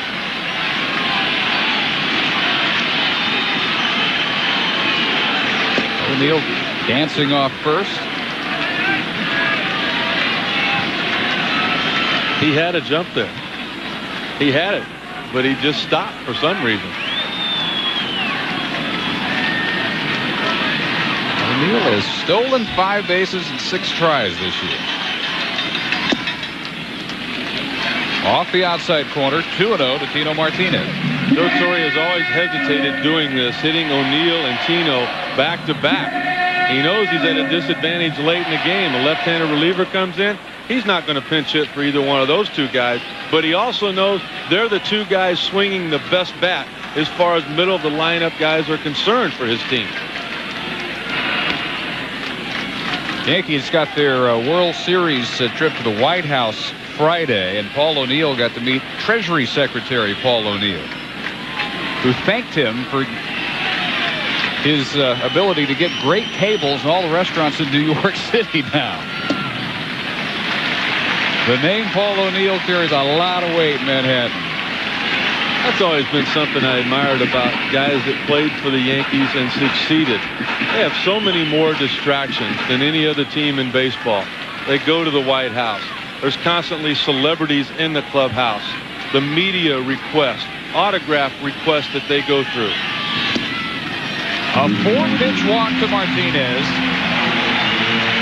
The second walk issued by Mays. But nothing because of defense for the Minnesota Twins. This crowd has wanted to get into the ball game tonight, but these plays have kept them from doing so. It could be a 4-0 Roger Clemens lead right now without, in particular, the outfield defense and the play we saw by Koski at third base. You know, the only thing we haven't seen is Minkiewicz. You know, I mean, how many web gems has that guy thrown up in the first month of the season? You got to figure he's going to do something before this game's over with. Pitching coach Dick Such as Eddie Guardado, left-hander, gets loose in the Twin bullpen. Hockey coming up 10 Eastern. Wednesday night next week. The Marlins and the Dodgers. That's on ESPN2 tonight, 10 Eastern. Ryan Dempster, Chan Ho Park, both 3-3, but very impressive for the most part this year. The Dodgers leading the National League West, 10 Eastern tonight, ESPN2. Charlie Steiner and Joe Morgan will bring you that one. Hockey following our game with the LA Kings and Colorado Avalanche for their Game 7. First pitch by Williams, grounded up the middle of the base hit. O'Neill will come home, and it's 1-0 Yankees.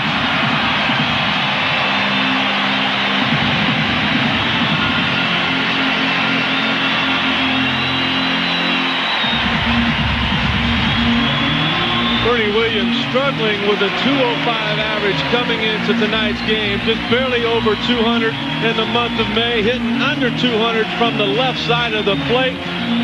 Right at 200 with runners in scoring position. You know those numbers will change by the time the season ends. With all of the distractions we've already talked about with him, that crowd really brought his focus back. This Yankee crowd, if there's 30,000 here, they sound like 60.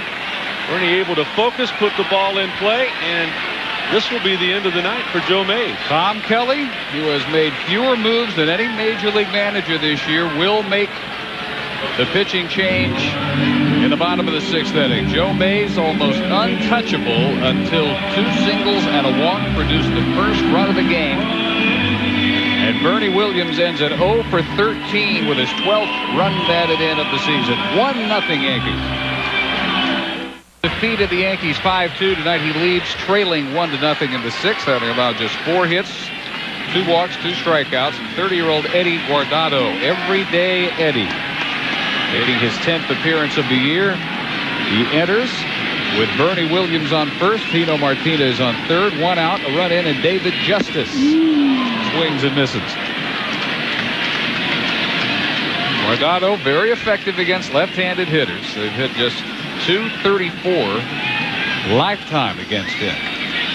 But Justice is the exception. And Justice is 4 for 8 in his career against Guardado with a home run.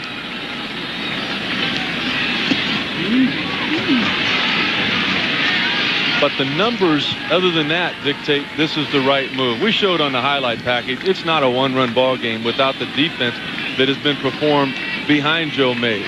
Guardado has inherited 7 runners this year with runners on base. None of them have scored. Tom Kelly hoping his left-handed reliever keeps that streak intact. 1-1 is chopped back for the dugout. 1-2. You're just going to see a fastball, slider, occasional change from Guardado, only to a right-handed hitter. But he'll give you a lot of different angles with that fastball and slider. Dropping down there on the breaking ball, Justice out in front. Knows that Justice has always been a hitter that will adjust. He may try to stay back now. We'll see if Guardado comes back with that high, hard fastball.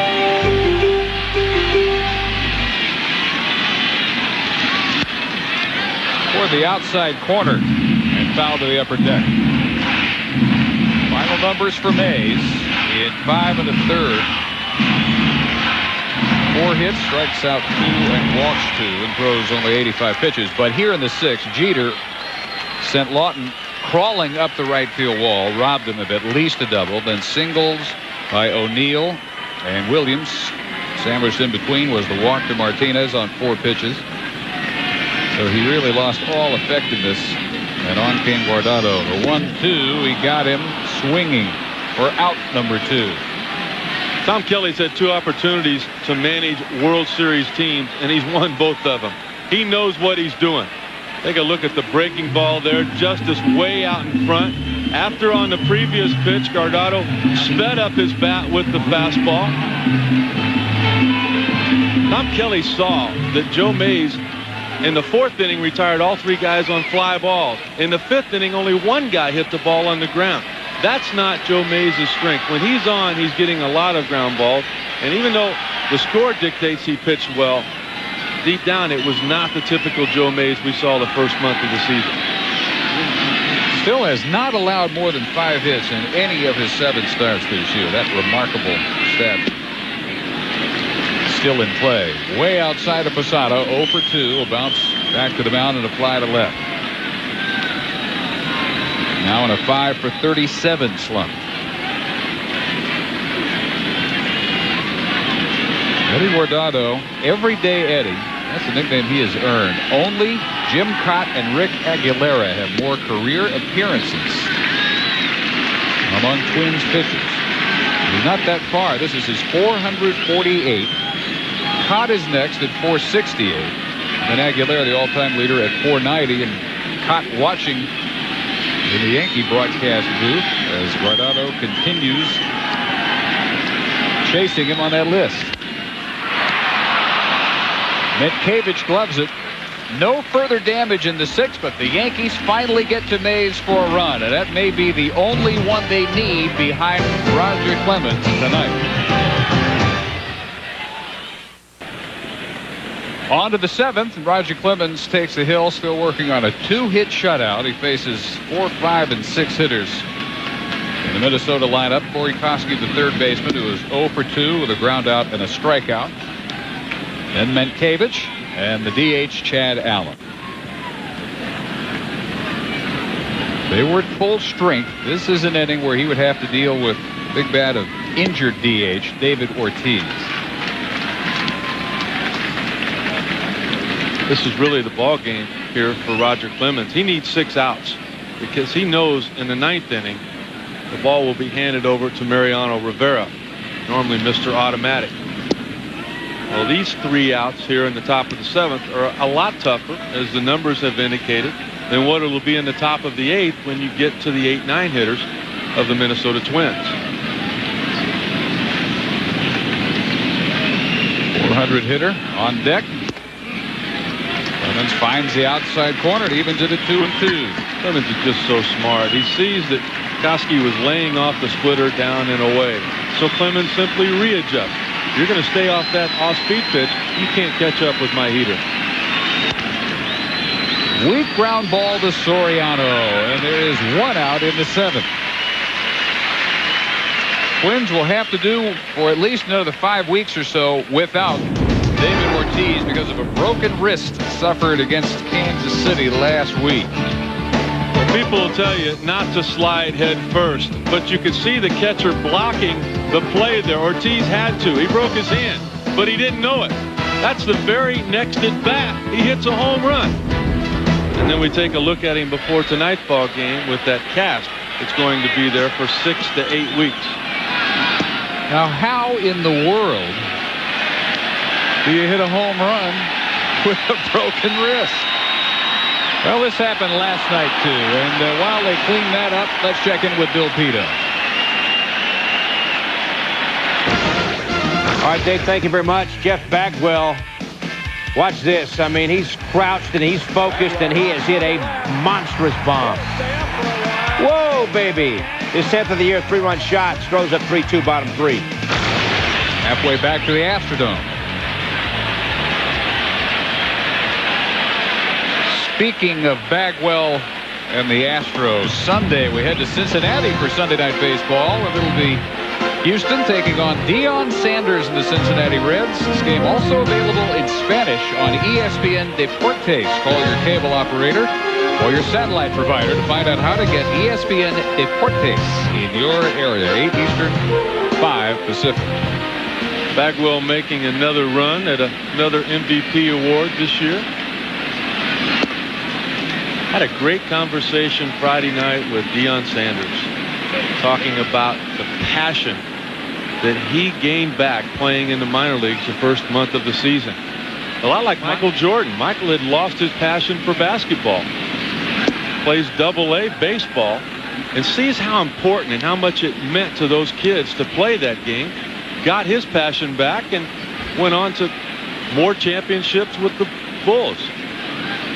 So far 8 games up. He's at 261. This after hitting nearly 500 at Triple-A before they could call him up on May 1st. Deion wouldn't tell me officially, but he kind of hinted that football might be over with. He said, you know, football gets boring. He said they don't throw your way anymore defensively. They don't punt it to you anymore. Metcavich working Roger Clemens for a walk. The first walk issued. Clemens has 1 hit batter, giving up 2 base hits, and now a 1-out walk to Metcavich. I don't think that walk really bothers the Rocket. Metcavich is the one guy in the lineup that he's been a little bit timid with. Metcavich just missed going deep in his first at bat, just hit it off the end. He had a base hit the last time up, and I think the Rocket just says, all right, big guy, tonight's your night. I'm going to leave you alone. I think I can get everybody else out.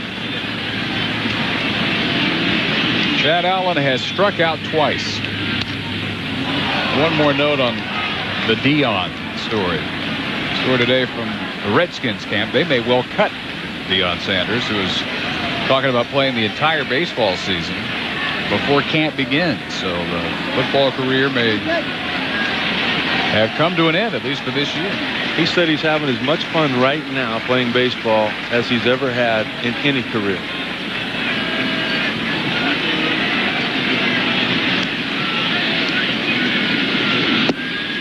Allen has not had much fun against the Rocket tonight at all. 6 strikeouts. Allen responsible for 2 of them. His 7th start of the year. Twins didn't bring anybody up to replace Ortiz as a position player because Tom Kelly figured, well, I got Brian Buchanan, Chad Allen, both available off the bench, not getting very many ABs. Here's their chance. And Allen getting his chance at DH tonight, and he sends a single through the hole. Just the 3rd hit allowed by Clemens. 2 on with 1 out in the 7th.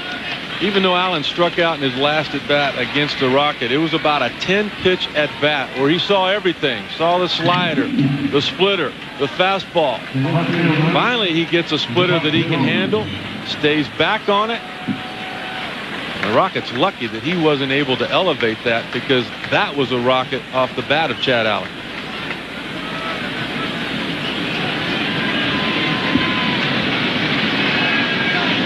So for the Twins, a real scoring threat. And Jock Jones, who is 0 for 2 with a strikeout.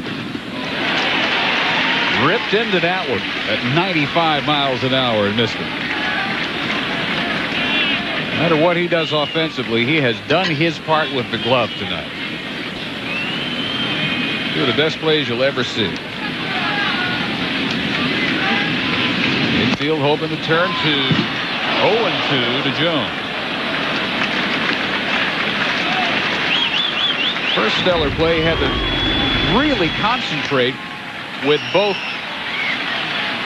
Guzman and Koski bearing down on him, and he makes the sliding catch, and then this one robbing Posada, leaping at the foul pole. Take away a would-be home run.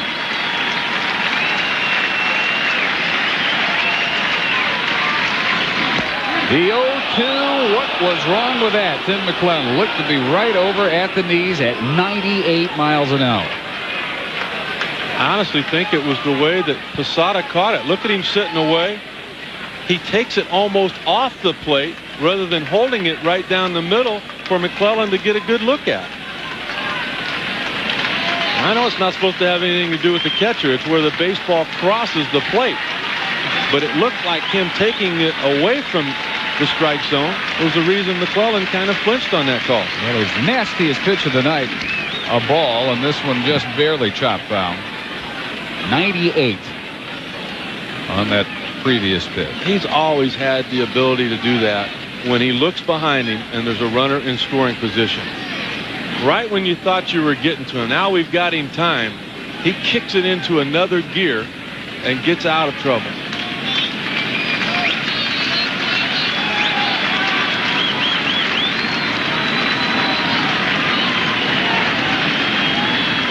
Another 1-2. Fouled out of play. He may have gone from his second pitch being the split-fingered fastball other than the slider, but his strength always has been that command of his fastball. It doesn't matter if it says 89 or 98. He can elevate it. He can pitch east and west, in and out, but he can also go north and south. He'll go south with that split-fingered fastball, down and out of the zone. He can go north with the best of them with that high riding heater. One thing he says he appreciates about working with Posada is Posada will be honest with him.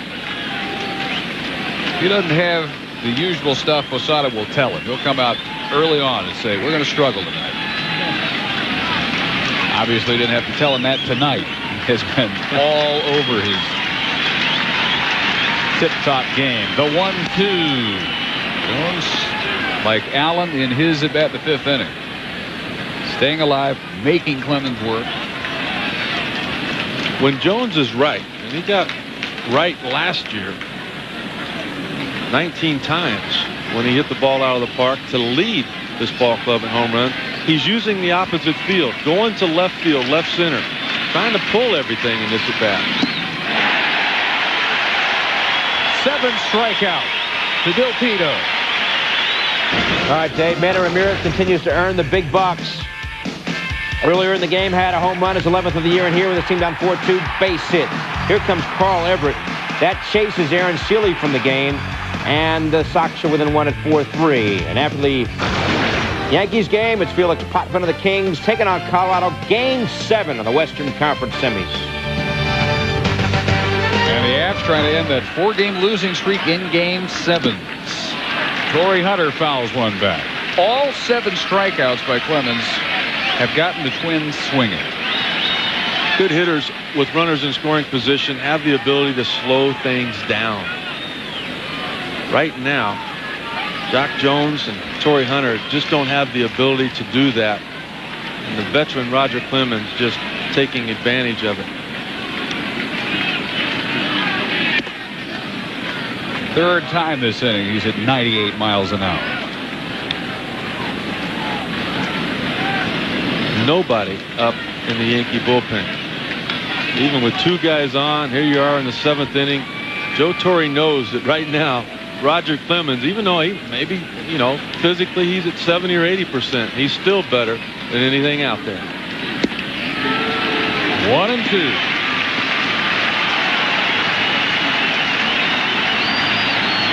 Twins threatening with a 1-out walk to Medkevich and a single by Allen. Torrey watches Clemens get within 1 pitch of getting out of it.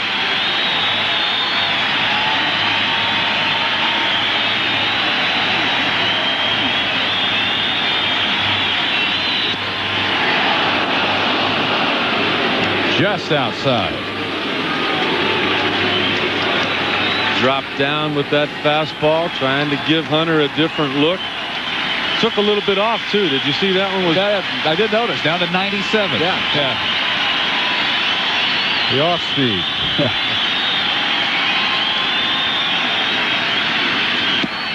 98 on that one. His 8th strikeout. Still a 3-hit shutout for the Rocket.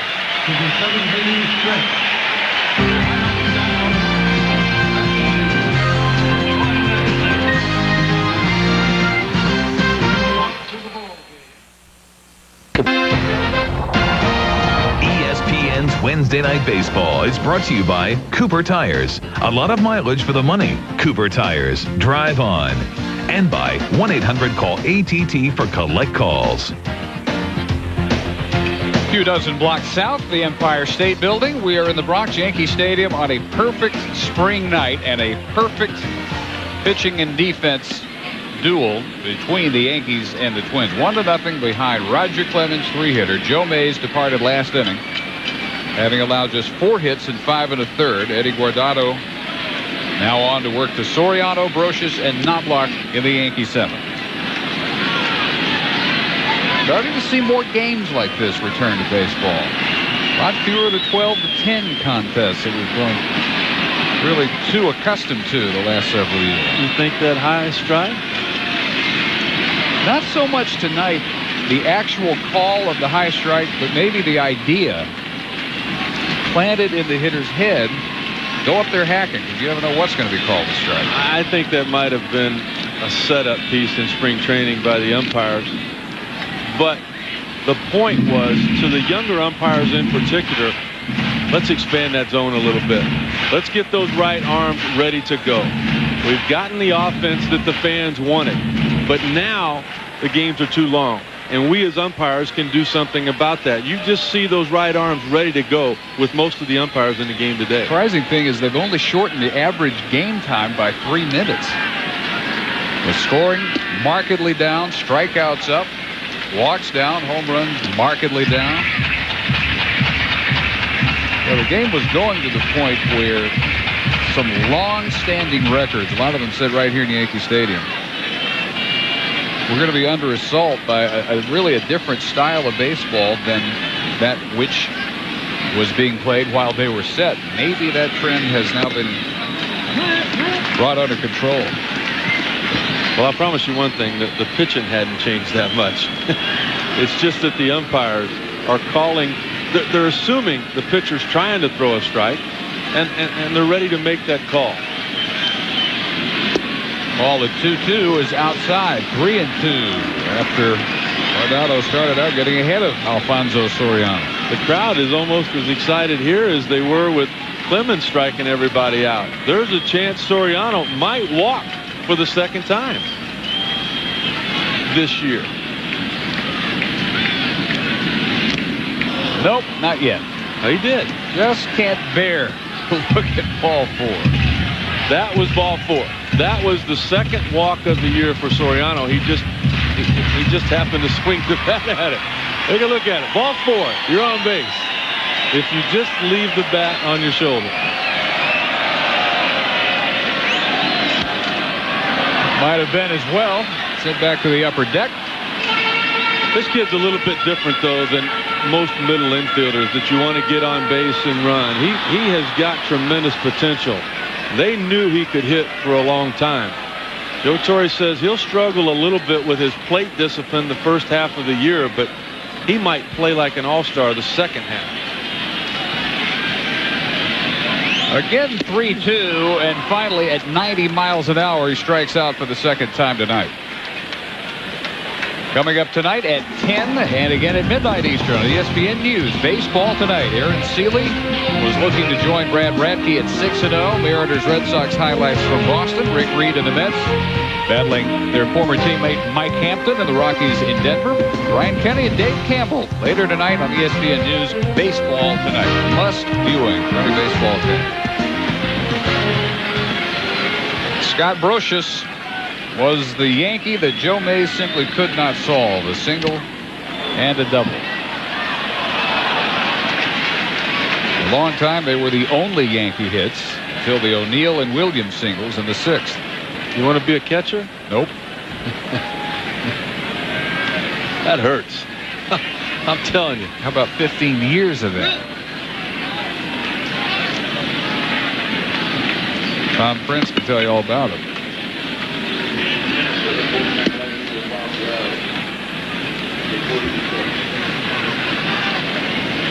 Guardado has retired all 3 hitters, and now Bob Wells, veteran right-hander, getting loose. You said, Tom Kelly has had to make fewer moves than any major league manager. His starters have averaged right at 6 2/3 innings for him.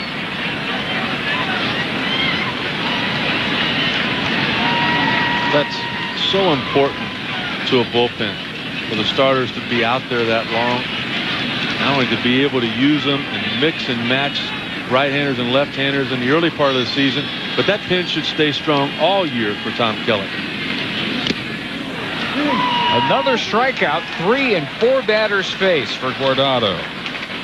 First time Brocious is retired tonight.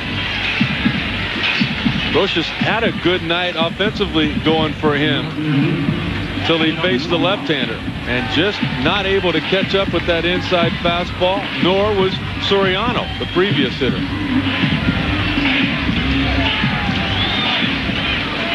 Chuck Knobloch 0 for 3 against his former team. Knobloch, a rookie in '91 when Minnesota went worst to first. Went 4 for 4 in World Series. Won that one, won 3 the last 3 years as a Yankee. This left field experience has really worked out well for the Yankees. Give Joe Torre a lot of credit for thinking about that. Lee Mazzilli, the first base coach, helping Knobloch make that adjustment. Really a neat article in ESPN, the magazine, this month about Knobloch and his numbers and what he's done the first month of the season. I mean, he's had 52 putouts, 3 outfield assists, only 1 error in that first month. And as he has the last 3 years for the world champs, terrific in that leadoff position. An on-base percentage over 400, 10 stolen bases, led the league, 340 batting average the first month.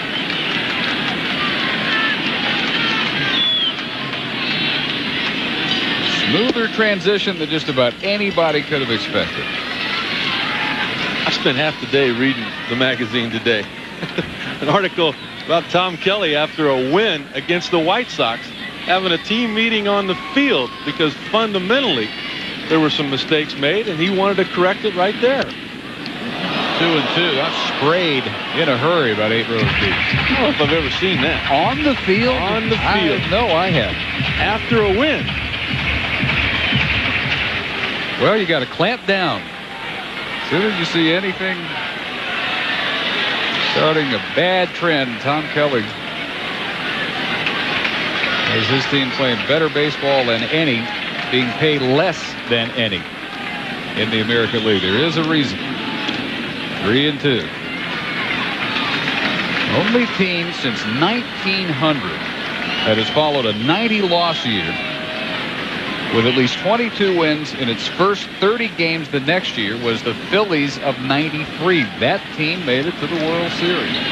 Over the last 2 years, Tom Kelly has introduced 30 rookies to the major leagues. And it's finally paying off. The 3-2. The right field hit well. Lawton. Back. Gone. Home run number 3 for Knobloch. 2-0.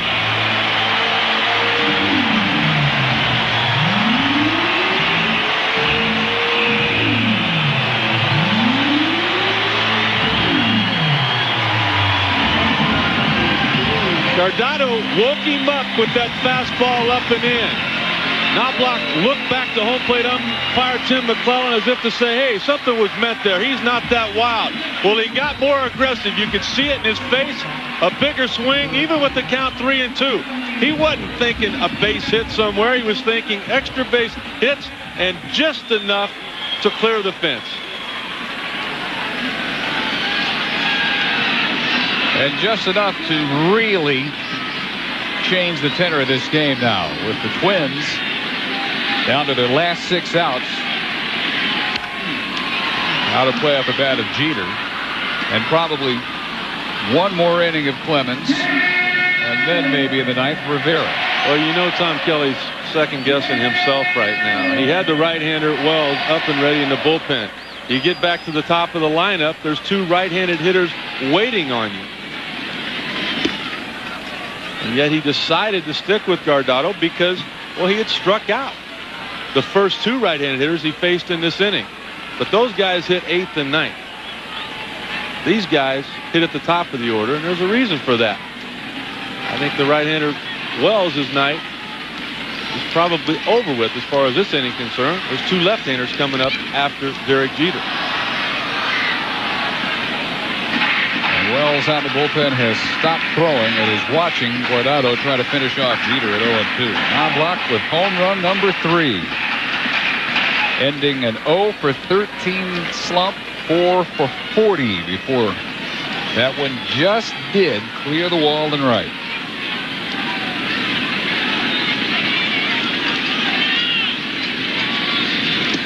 One and 2. Minnesota has spent 37 days in first place. The previous 8 years combined, 32 days in first place. Not very often, never for very long. With the Indians right on their tail with 9 wins in a row coming into tonight, nothing is assured. This is deep to left. Jones back on the track and makes the catch for out number 3. A bid for his first homer of the year by Jeter comes up just short, but Knobloch clears the wall and right to give Roger Clemens a 2-run lead headed to the 8th. Roger Clemens' 100th pitch of the night is ball 1 to Tom Prince, the number 9 hitter leading off the 8th inning. He was the first Twin to reach, hit on the shoulder on the first pitch in the 3rd. Prince to be followed by Guzman and Rivas at the top of the order. Clemens now staked to a 2-run lead thanks to the home run last half inning by Chuck Knobloch.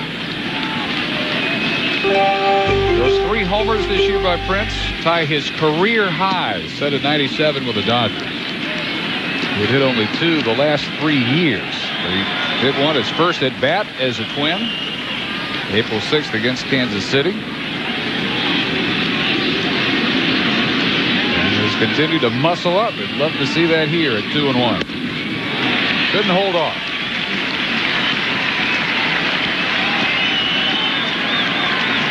When the 9th inning comes around, Rivera will be ready for trouble. In the 8th, he might come around. 5 times already this year. Worked in the 8th. And the Yankee bullpen has not allowed a run the last 9 games in which they've appeared over 18 2/3 innings. Strongest outing of the year by Clemens.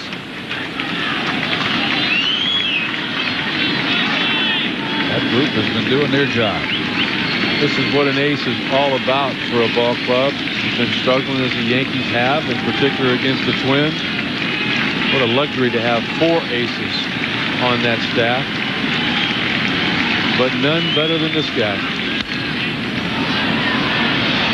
To the right, O'Neill in a few steps toward the line. 1 out of the 8th. Rocket tonight has a season high 8 strikeouts.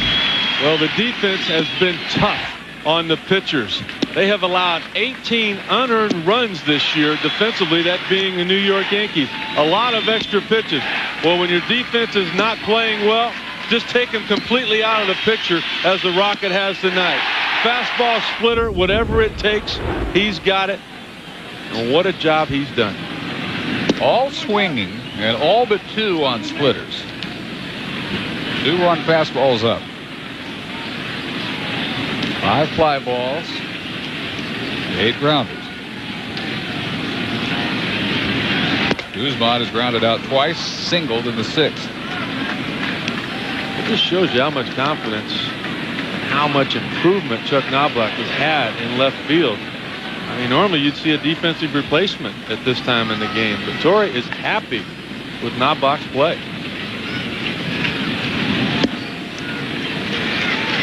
2-1. Torre said really no reason to make any kind of defensive adjustment out there. In fact, didn't rule out, talking a couple weeks ago, Knobloch at some point might even be able to fill in on occasion in center field. So impressed was he with his defense. Left-hander Mike Stanton also loosening.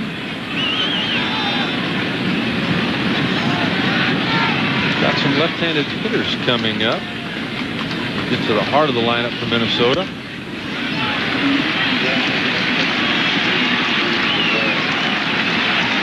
Roger Clemens begins training the day after the World Series.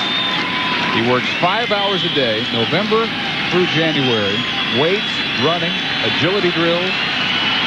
He adds throwing in January.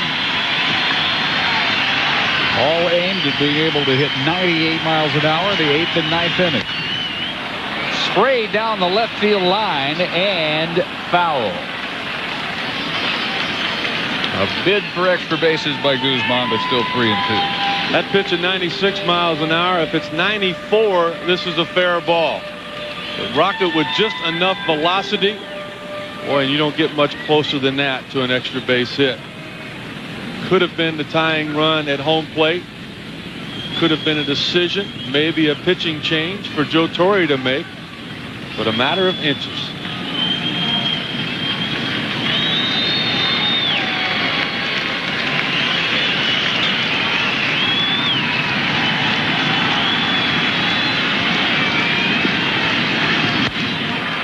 Up the middle and a base hit past Jeter. A 1-out single in the 8th. We go to Bill Pito. All right, Dave, in Boston, the Red Sox once down 4-0. They're now down 5-3. A man off for Trot Nixon off of Arthur Rhodes, and there it goes. 2-run bomb, his third of the year, ties the game at 5. In hockey, the Devils are about to polish off the Leafs. Meantime, Joe Sakic and the Lance taking on the Kings after the Yankees are done in New York. Joe Torre for the first time out for a conference, and it was a brief one with Roger Clemens.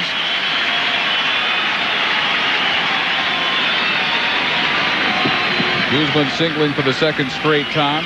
Now in Game 7, many would consider Patrick Waugh to be as good a goaltender as the NHL has ever had, but in Game 7, he's lost 5 of 7. And Potvin, 3 out of 5. Colorado trying to end a 4-game Game 7 losing streak against the Kings later on tonight.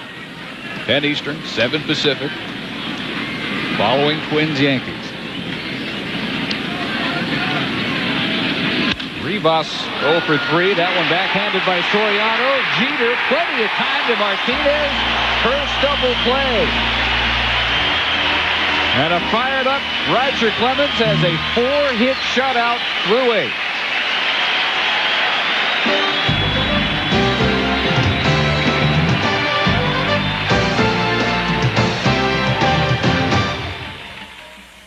This year, this is just the 24th of the season in game number 34, but one of their biggest, and Roger Clemens showing it. They think that Alfonso Soriano may be the first New York Yankee Rookie of the Year since '96 when Derek Jeter won that.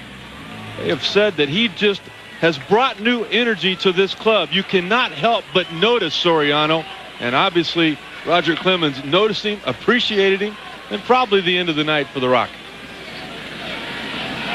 Third pitcher for the Twins, 28-year-old left-hander Travis Miller. To deal with O'Neill, Martinez, and Williams in the bottom of the 8th. Tom Kelly had to get Eddie Guardado out of there if he expects to use him tomorrow. You can't run your left-handed setup man out there for parts of 3 innings on a night game and expect him to come back and be effective the next day. He did not expect Knobloch to go deep. If Knobloch would have hit a double, then he could have brought in his right-handed reliever to face Derek Jeter, a right-handed hitter. But Knobloch ruined the plan that Tom Kelly had in motion, and now Tom Kelly has to readjust and go with Travis Miller instead of Guardado, normally his main man. That was the only mistake by Eddie. Hitting in 2/3, struck out 3. Now Miller, another product of the Twins organization, a first-round sandwich pick, 34th overall, 1994, out of Kent University. Pitched real well for Minnesota last year, Dave. 2-3 with a 3.90 ERA, 67 appearances, and for a lot of left-handed relief specialists, just 67 innings. Give me a good inning. That's all Tom Kelly's looking for, and that's what he's hoping for here in the bottom of the 8th.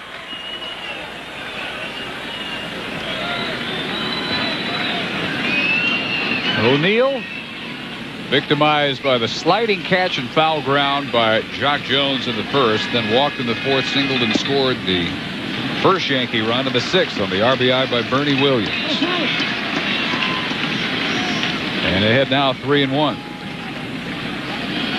Knobloch made it 2-0 in the seventh.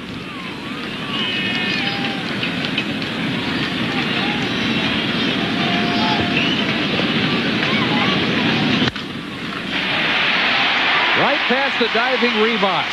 That is not easy to do. Get one past him. Second hit by O'Neill. We go to Bill Pito. All right, Dave, Philadelphia and Houston. We showed you Bagwell's bomb for the Stros. Bobby Abreu. Speaking about bombs, look at that one. His sixth of the year. Phillies now lead at 5-3 in the bottom of the fifth. And at the top of the hour on ESPN2, Gary Sheffield hitting .343. In action tonight as L.A. plays host to Florida, 10 Eastern on ESPN2. What has Larry Boa done with those Philadelphia Phillies? Only two teams in the National League with 20 wins. The Phillies and the Cubs. Shades of 93. And you know what? Everything's going to be just fine here in New York. They did not play well the first month of the season, but with a win tonight, the Yankees would be one of 5 teams in the American League with 20-plus wins. And it looks to be on their way again. O'Neill at first with his second hit, having crossed the 2,000 barrier a week ago tonight, and asked about it afterwards. Hey, that's a lot of hits. The way he looked at it, he said, that's a lot of outs. Always the perfectionist. Martinez also a base hit to the right side.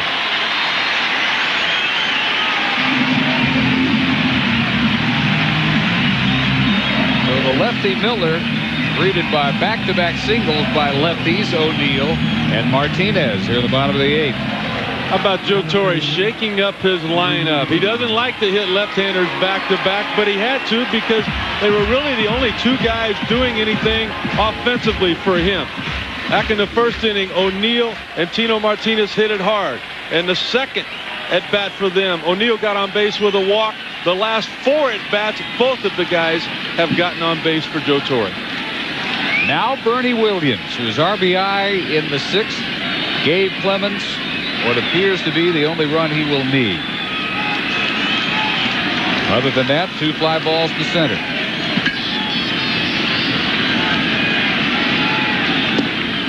Miller now having to deal to a right-handed hitter. He's effective normally against lefties.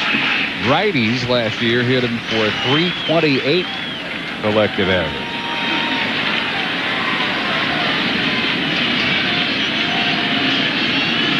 Twins won last night 2-0. Tonight, Yankees 2-0.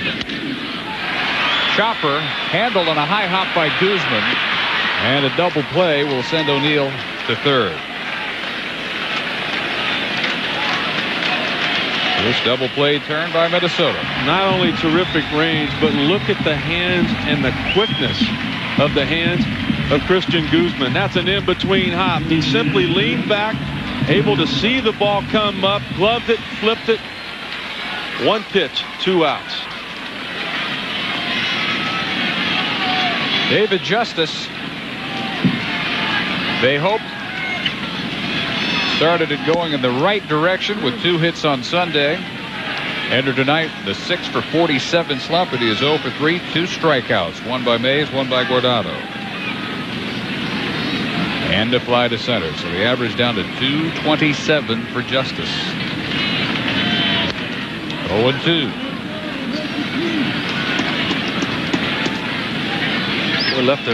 Left-handed hitters really having a good look at Travis Miller this year. They're now 4 for 8 on the year. 2 base hits by Tino Martinez and Paul O'Neill in this inning, left-handed hitters. And there was a real good swing by Dave Justice. Then he finished him off at 0-2, just staying alive. So the Yankees at third place in the East coming in with 19 and 14. 8 of the last 11. Rivera will be ready for the ninth. And they may be only a half game out, depending on the Boston-Seattle result. Meanwhile, you got Minnesota playing better than anybody, and no margin in the Central. The Indians winning 9 straight coming in. Just a game back. In some ways, you can compare this Minnesota season to Cleveland '95. Another franchise that had stockpiled young talent, built from within, and then saw it all come together. What amazing year. Way early to say this Minnesota team will have that type of season. There are some similarities. I don't think their main strength is going to go away, though, and that is their defense.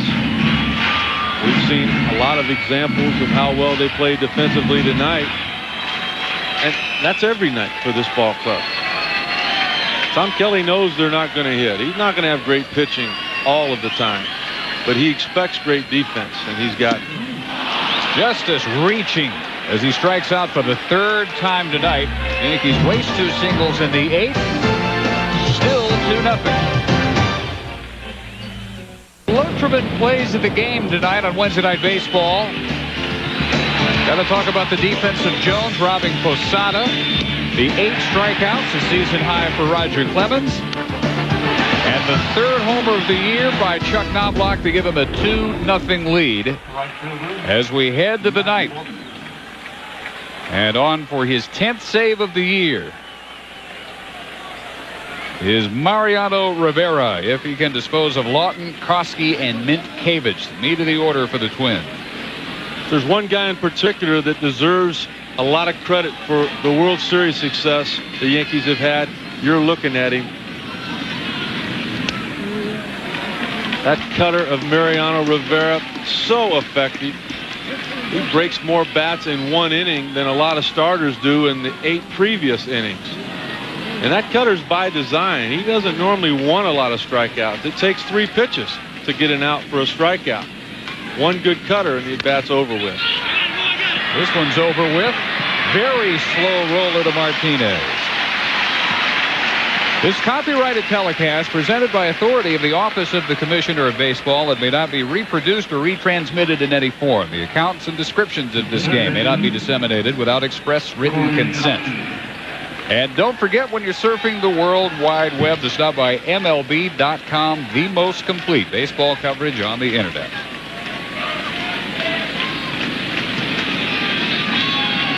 Corey Koski, 0 for 3, 2 grounders to second and a strikeout. The Yankees win the World Series in '96 with the best closer in baseball, John Wetland. He signs as a free agent with the Rangers. They replace him with the best closer in baseball, who had been his setup man in '96.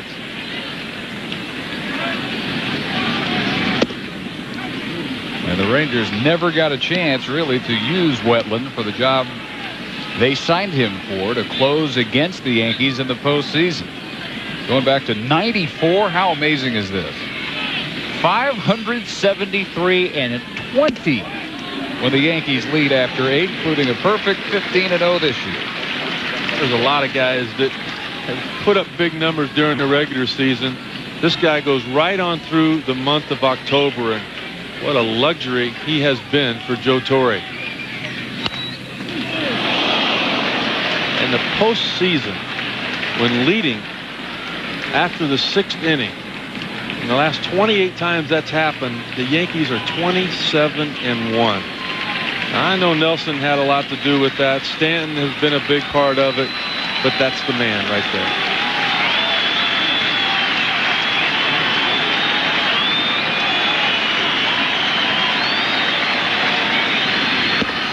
Three and 2 to Koski.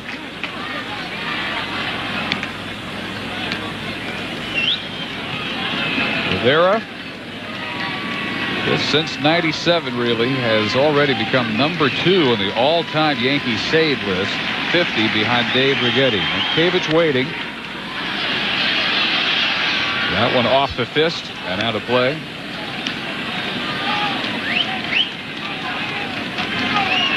Final numbers for the Rocket. He goes 8 innings, 4 hits, 1 walk, season high 8 strikeouts, 114 pitches. Finished in style. Krosky works a one-out walk in the ninth. Quick reminder at the top of the hour, Stanley Cup action, Game 7 out west. Avs and Kings will settle that semifinal. Nothing new with those numbers for Roger Clemens against the Minnesota Twins. A win tonight for the Yankees would be the Rockets' 21st in his terrific career against the Twins. Doug Mientkiewicz, who began the night hitting a major league leading .406. 1 for 2 with a single and a walk. Krosky at first with a walk. On to second now. Rivera not really concerned with him, with Mientkiewicz looking at a strike, 1-1.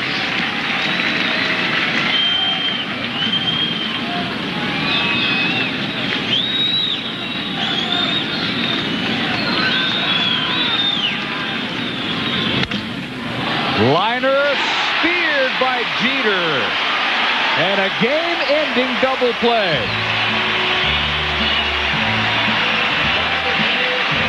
Mientkiewicz robbed as Rivera racks up save number 10 for 4-0 Roger Clemens. You expected a pitcher's duel going into tonight's game. You had the second and third best ERAs in the American League in these two ball clubs, and you got it. The Rocket was just a little bit better.